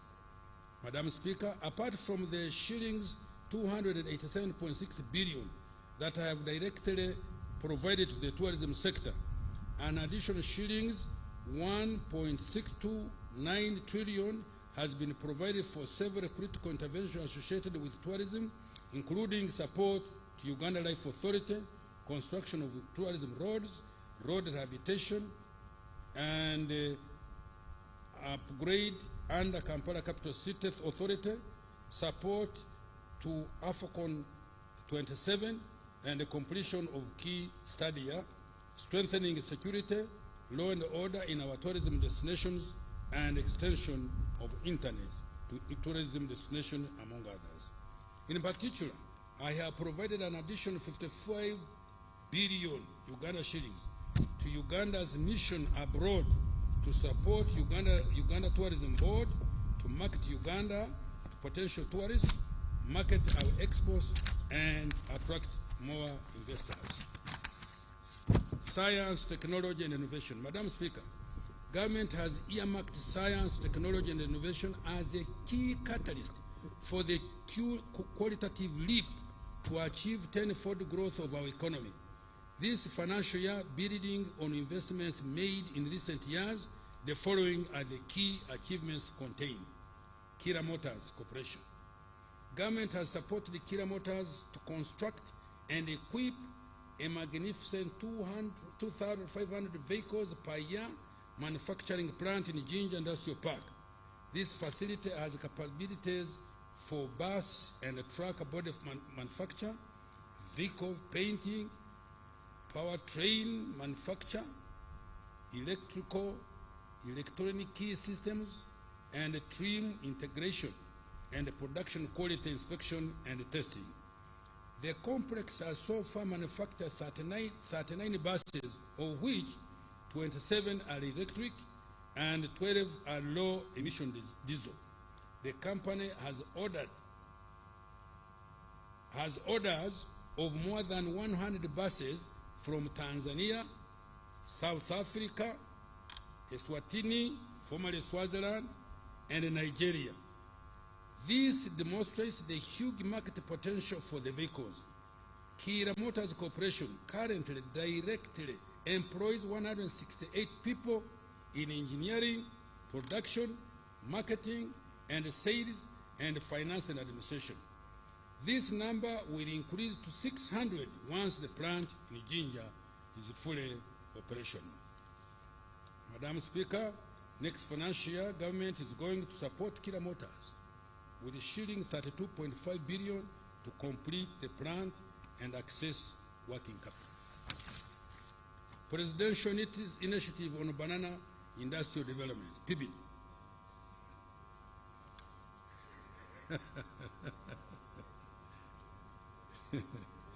Madam Speaker, government has supported PIBID to establish a semi-automated plant in Bushenyi with a daily processing capacity of 14 metric tons of fresh matoke. This project has shown potential for import substitution by replacing wheat and also by providing gluten-free starch products. These have high global demand. The company has started fulfilling international orders, including from South Korea, the Royal Kingdom of Saudi Arabia, Qatar, and Italy. PIBID currently employs 150 staff and collaborating with 6,543 farmers. Next financial year, government has provided an additional 50 billion to complete the capitalization of the company to transition into a self-sustaining business. The pathogen economy. Madam Speaker, the pathogen economy has made tremendous progress in developing vaccines, therapeutics, diagnostics, and other health care tools for our public health security and import substitution. The scientists at Makerere University developed a PCR diagnostic kit that has so far been used to conduct more than 2 million COVID-19 tests. This kit effectively halved the COVID-19 testing and saved Uganda more than US dollars 37 billion, that is shillings 140 billion Uganda shillings. A clinical trials platform for natural therapeutics, the first on the African continent. Let me repeat this. You know, when I hear something so good about Uganda, I want everybody to listen. A clinical trial platform for natural therapeutics, the first on the African continent, has been established. The human vaccines have completed animal studies and are under preparation for clinical trials. Madam Speaker, other government support under the pathogen economy has been directed towards the following special initiatives. 1.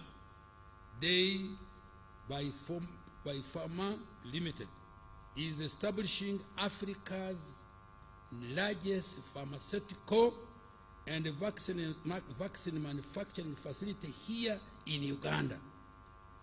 You can take the road to Bombo, you will see.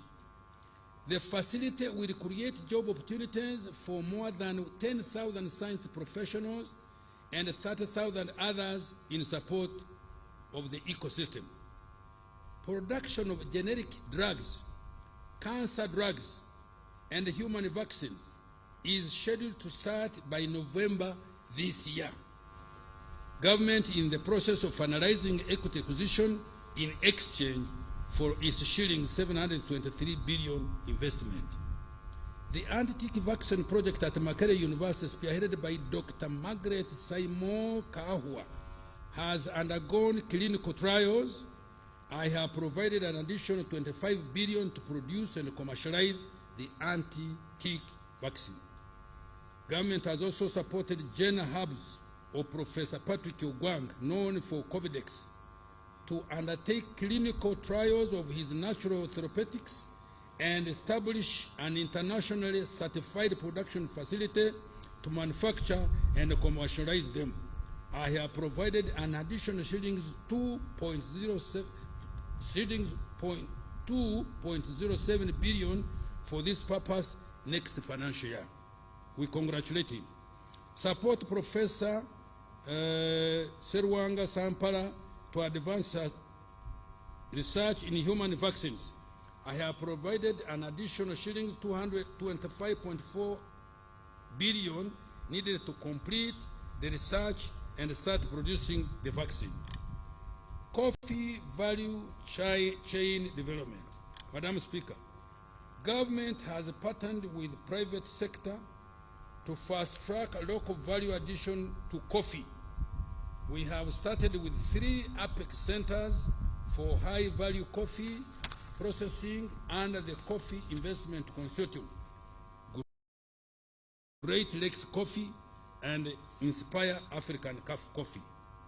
All have acquired modern roastery, freeze-dry and spray-dry technologies to produce instant, roast and ground coffee products, coffee capsules, cold brew, and instant coffee with a total capacity of 585,000 metric tons per year.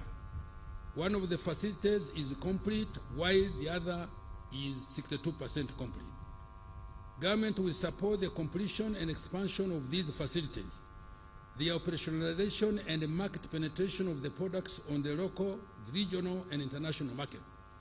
The target is to aggregate, add value, and market at least 1 million bags of medium to high quality coffee, green coffee beans by 2025. This would earn Uganda shillings 560 billion, Uganda shilling, no, sorry. This will earn Uganda shillings 560 million US dollars from value-added coffee in the next 5 years, which would catalyze the whole sector to bring in at least US dollars 5 billion in line with our 10-fold growth strategy. Shilling 75 billion has been provided next financial year to improve coffee value chain development. Space program. Madam Speaker, government has supported the rapid human capital development of the aerospace program by training our engineers in Japan, China, and Egypt. Government partially furnished the headquarters of the space program, the Mpoma Satellite Earth Station, to enhance weather prediction and monitoring landslides and the environment. Government will support completion of these initiatives, including the establishment of a satellite development laboratory and a modern geospatial center to be able to obtain data from a broad spectrum of satellites from partner nations. I have provided 3.3 billion for space program activities next financial. Madam Speaker, I want to commend His Excellency the President for spearheading the development of the knowledge economy through targeted funding of research and development and scientists in general. You are very mean. The president does do like this kind of thing and you don't clap for him.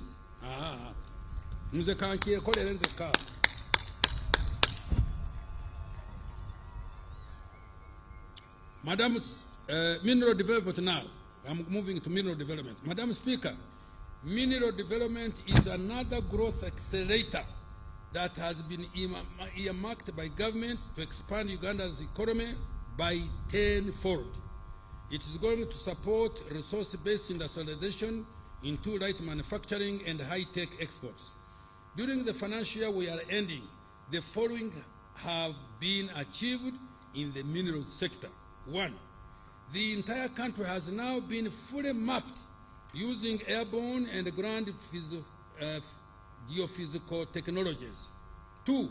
The National Mining Company has been incorporated as a commercial vehicle for investment and trading in minerals on behalf of the government of Uganda. 3.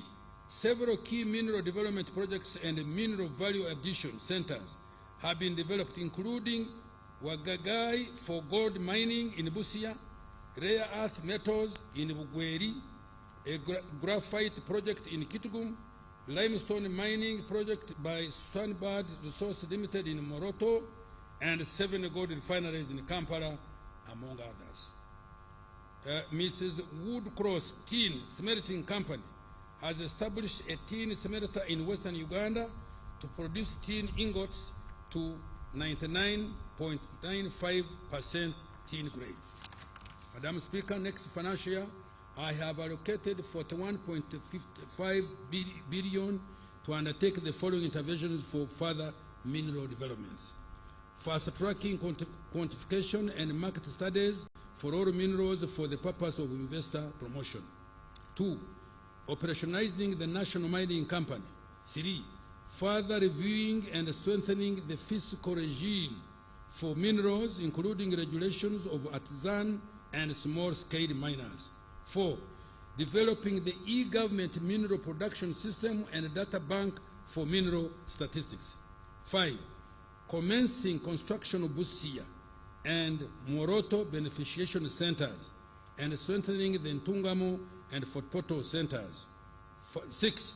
Facilitating private sector participation in exploration, mining, value addition to minerals, oil and gas now. Madam Speaker, Uganda is progressing steadily toward the first oil in financial 25-26.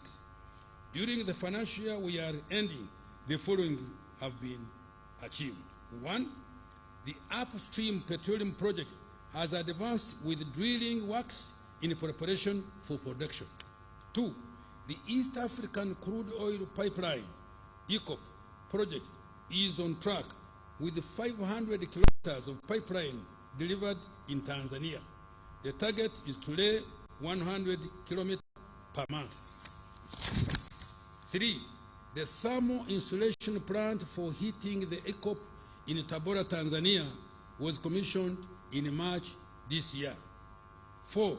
The Ministry of Energy and Mineral Development has issued 2 new exploration licenses to Uganda National Oil Company and DGR, an Estonian-based company.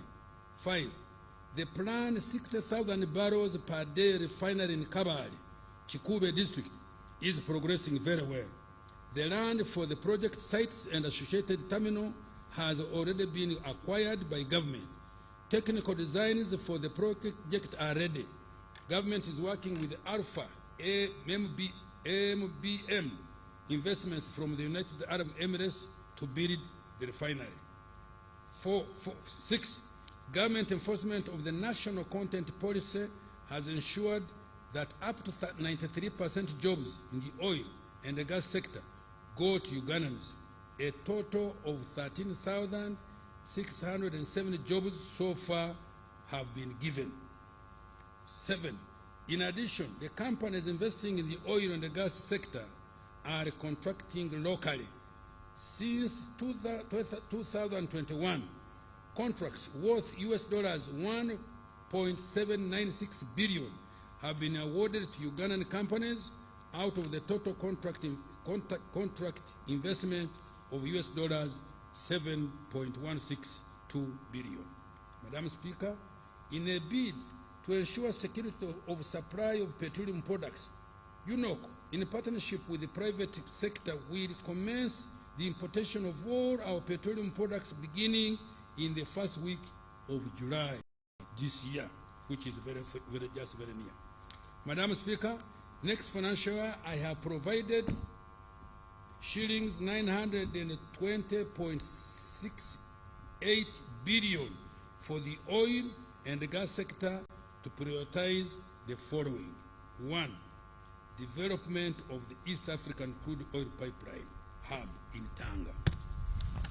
2. Continue the construction of the ECOP, including the necessary infrastructure to facilitate adherence to high-quality environmental standards. 3. Procurement and dissemination of the 57,000 liquefied petroleum gas cylinders to promote clean cooking. And 4. Establishment of Petroleum Geoscience Laboratory. And finally, 5. Equity contribution for the final project. Integrated transport infrastructure and services. Madam Speaker, a total of 205 kilometers was added to the paved network during financial year 23-24, increasing the total paved national road network to 6,338 kilometers, representing over 30% of the national road network. The following roads were completed during the financial year: Atiaka Loropi, 66 kilometers, Masindibiso, Hoa, Nyairongo, Kiarushesha, Butole, and Kavali, Kiziramfumbi Road, 97 kilometers, Moroto, Lokitanyalia, Nyala, 42 kilometers, Rukungiri, Kihi, Shasha, Kanungu, 78.5 kilometers, Kapchorwa Swam, 73 kilograms, and Masindi Park Junction and Tanji Junction, Parabolisa Road, 159 kilometers. In addition, 3 bridges were completed and the construction of 36 critical strategic bridges is ongoing. The completed bridges are Kampala Flyover and road upgrading, 2 Lugogo Bridge connecting in Nakasongola district and Ngoma in Nakaseke via Kasozi, 3 Saka Swamp crossing in Palisa. With regard to air transport, the following were accomplished during the year we are talking about. 1. 90% completion of Kabalega International Airport in Hoima. The remaining 10% comprises of critical air navigation, meteorological, communication, and airport operation facilities. 2. 90% completion of the expansion and rehabilitation of Entebbe International Airport, including modernization of the departures and arrival areas of the terminal building. 3. Maintenance of 3 aerodromes, including Arua, Gulu, Pakuba, Masindi, Lira, Kidepo, Moroto, Soroti, Tororo, Jinja, Mbarara, Kasese, and Kisoro.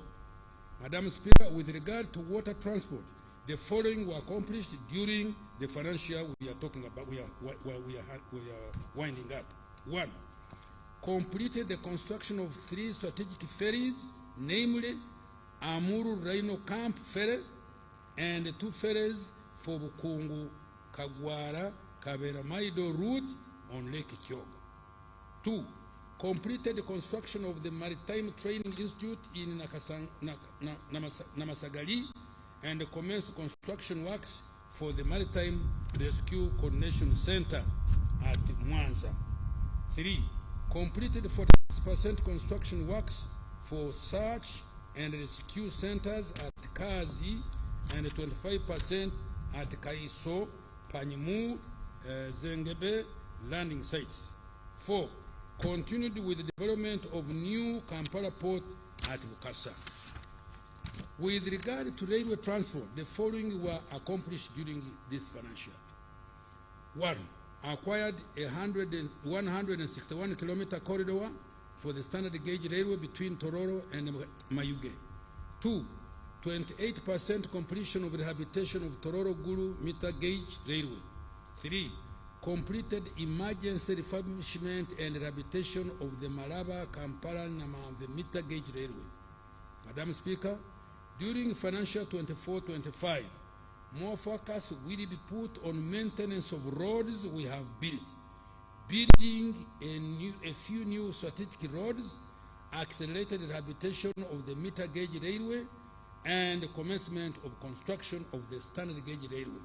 I have provided a total of shillings 4.989 trillion for that purpose. In particular, the following transport infrastructure will be undertaken. Roads, tarmacking of an additional 360 kilometers of roads and ongoing projects. 2, completion of upgrading of 210 kilometers of the following roads: Muyembe na Kapilipili, 92 kilometers, and 25 kilometers of service roads. Kira Matuga Road, an improvement of 5 injunctions, 21 kilometers. Tororo Busia Road, 26 kilometers. And Mayuge and Busia Town Roads, 18 kilometers. Kauku Werenga Road, 6.6 kilometers. And Namugonde Bugiri Road, 1.6 kilometers. Selected town roads, 5.6 kilometers in Palisa and Kumi. Selected town roads, 7.5 kilometers in Palisa and Kumi, 12.2. And remedial works on Untungamu, Kabale, Katuna Road, 65 kilometers. Commencing the upgrading and construction of 643 kilometers of following roads projects. Kisoro, let me repeat. Commencing the upgrading / construction of 643 kilometers of the following road projects: Kisoro, Lake Bunyonyi Road; Kisoro, Mugahinga National Park Headquarters; Koboko, Yumbe Moyo, Yumbe Ure Road, Kitugumu Depot, Namagumba Udadiri Narugugu Road, Katine Ocheru Road, and 2.1 kilometers of town roads in Kabera Maido and the Karaki towns.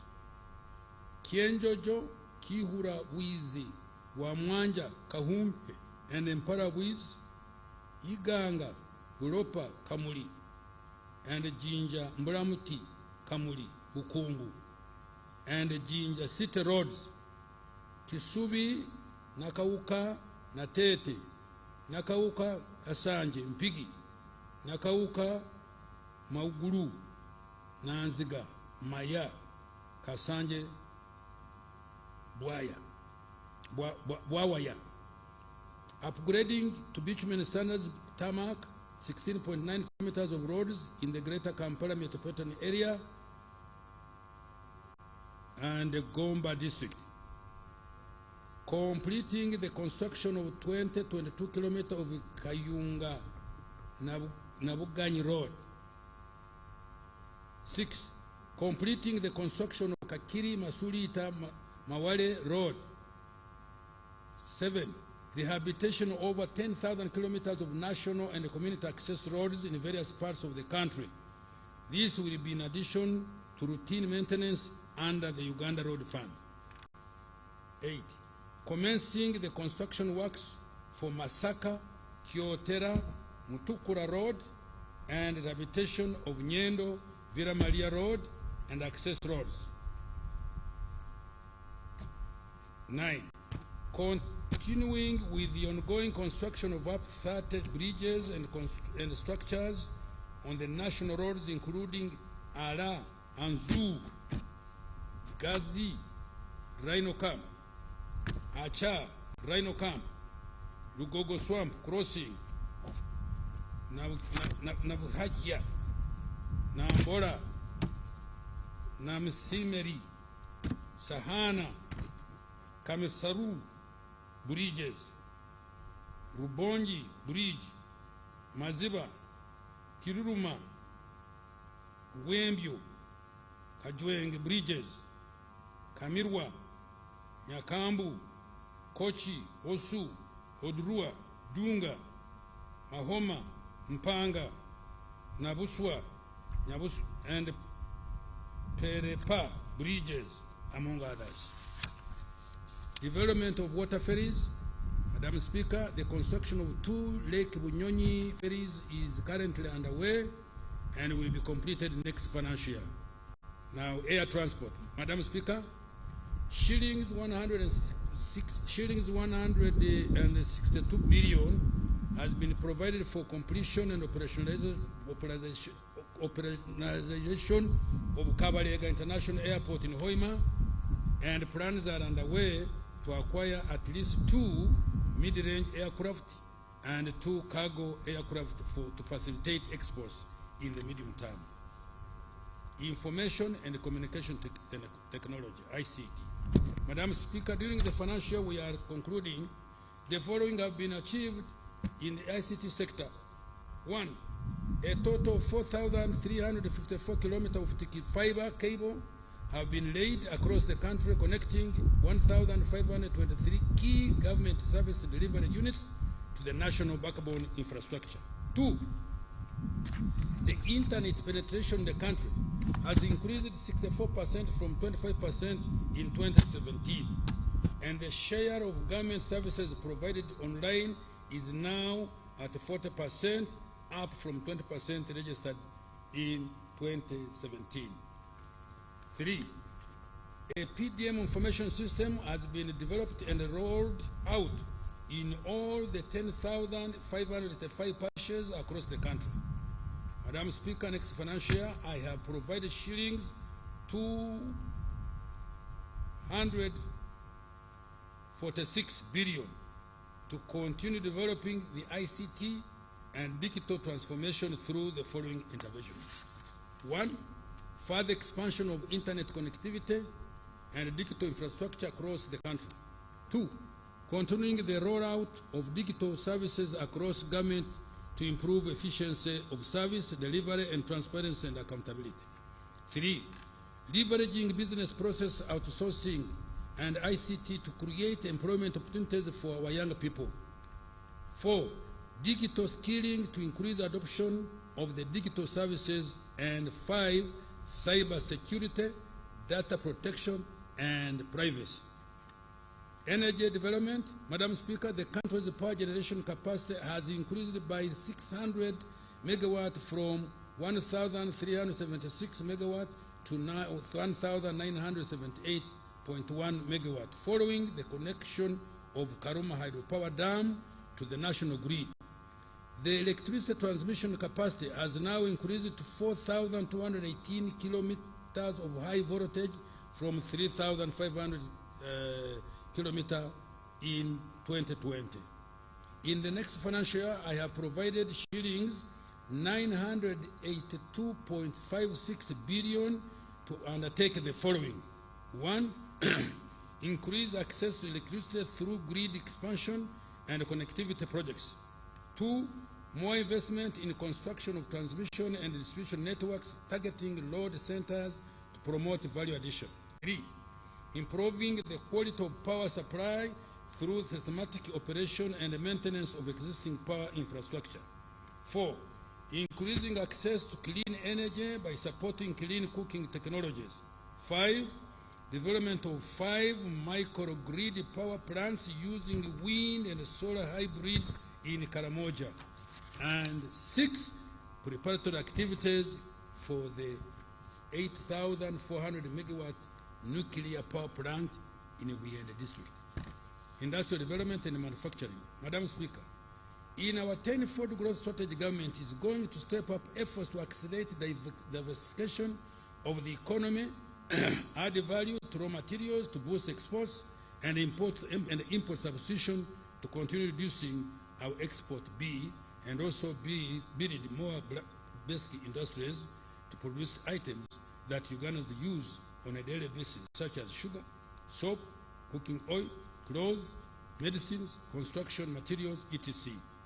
Our industrialization efforts are being undertaken mainly through the private sector, but with the state playing a de-risking role. Government, through the Uganda Development Corporation, is undertaking targeted investment to increase Uganda's manufacturing capacity. During the financial year we are ending, the following investments have been undertaken by UDC to increase local manufacturing capacity. 1. The Atiaka Sugar Factory has acquired modern mechanized equipment for the sugarcane fields in Amuru and Ramo district and installed modern irrigation systems. 2. 4 tea factories have been supported to expand and process tea for both domestic market and export. These are Kayonza Growers Tea Factory, Kigezi Highland Tea Factory, Mabale Growers Tea Factory, and Mpanga Growers Tea Factory.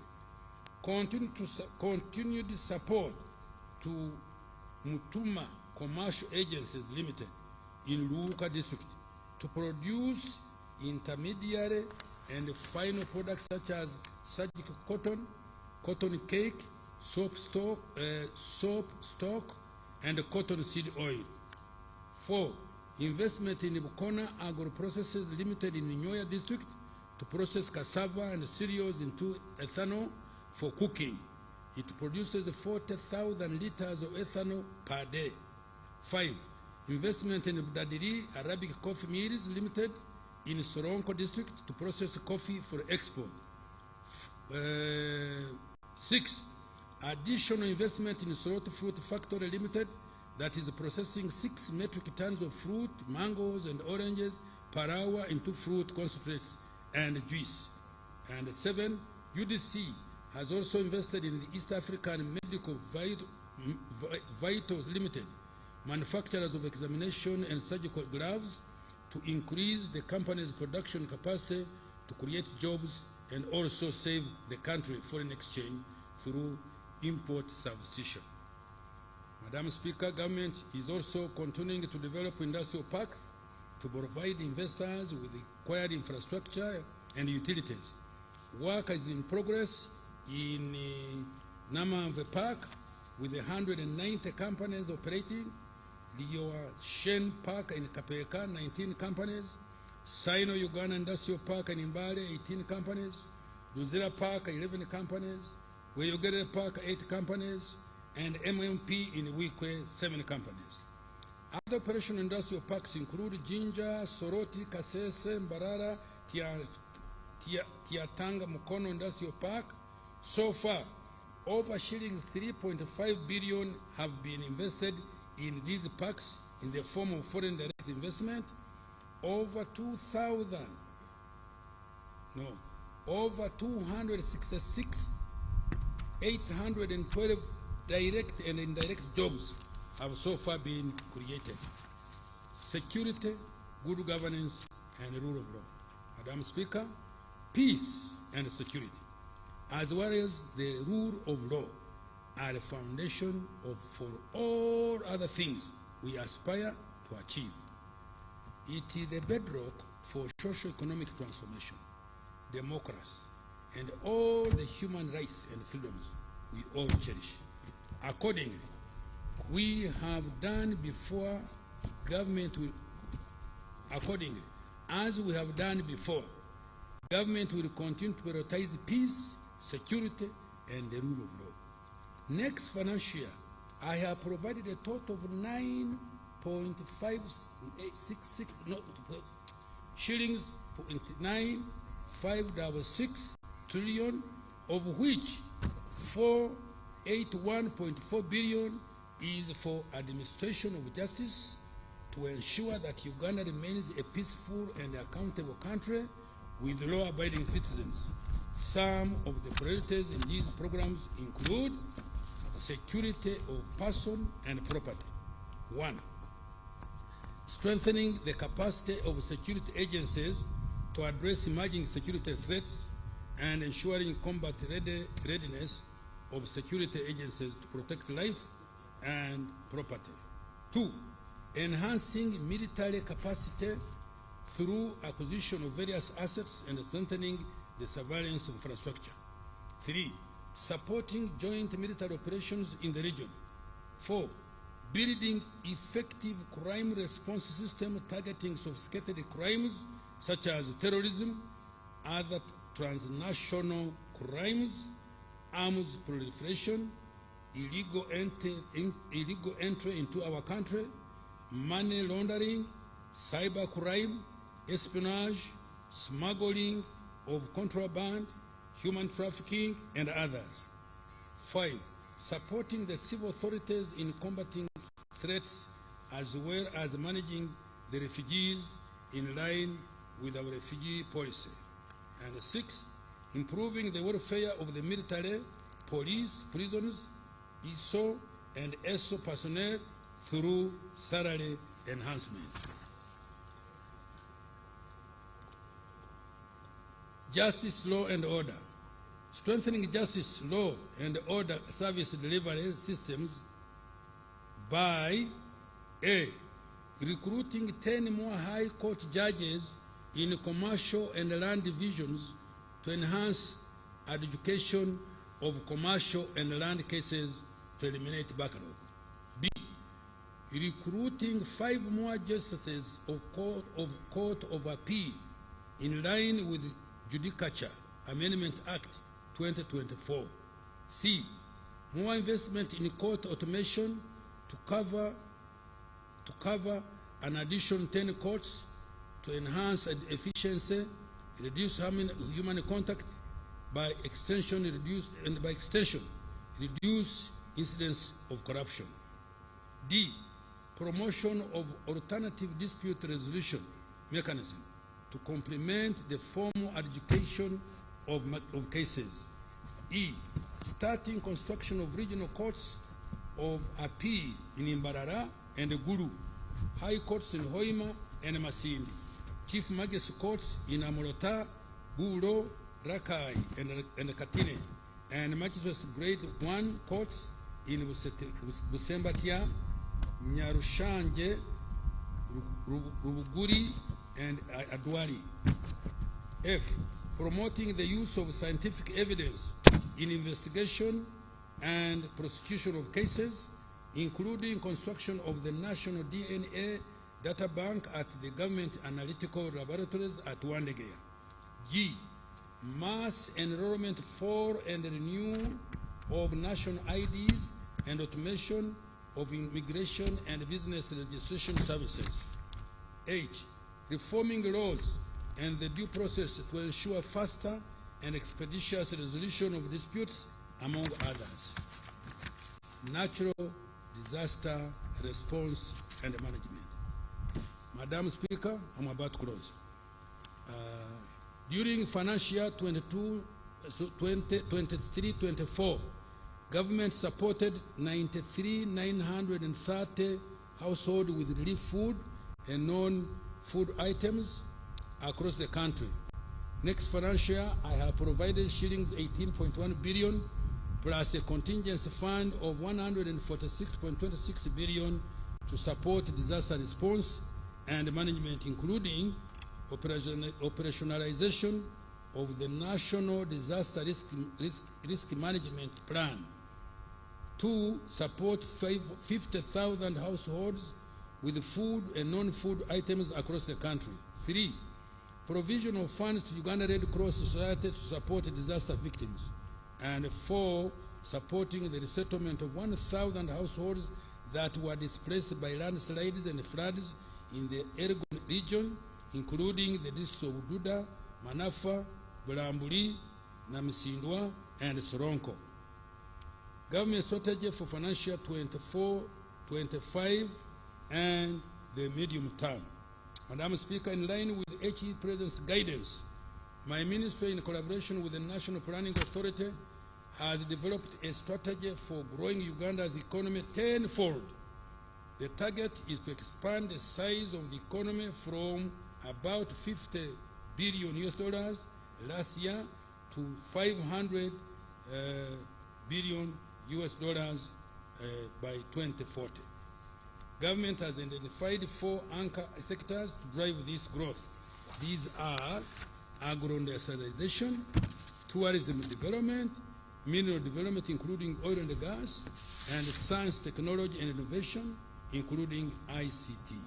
Madam Speaker, these are the ATMs that are going to mint money for Ugandans next financial year and in the medium term, the detailed enabling policies, interventions, and actions will be contained in the forthcoming fourth National Development Plan.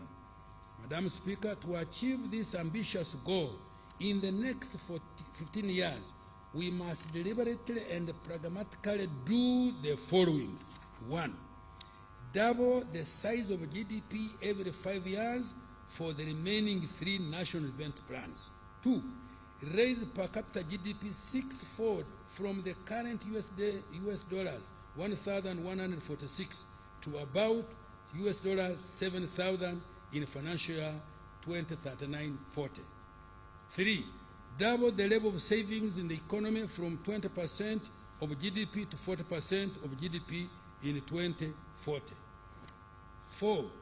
Raise the share of exports in GDP from 12% in 2022 to 50%, and the share of manufactured products in merchandise exports from 13% to 50%, and medium high-tech products from 21% to 50% over the same period. 5. Increase the annual FDI inflows from US dollars 2.9 billion in 2022 and to US dollars 50 billion by 2040. 6. Accumulate the stock and the quality of human capital, skilled workers, physical capital, energy, railway, roads, air travel, and internet infrastructure, and natural capital, forests, swamps, rivers, and lakes.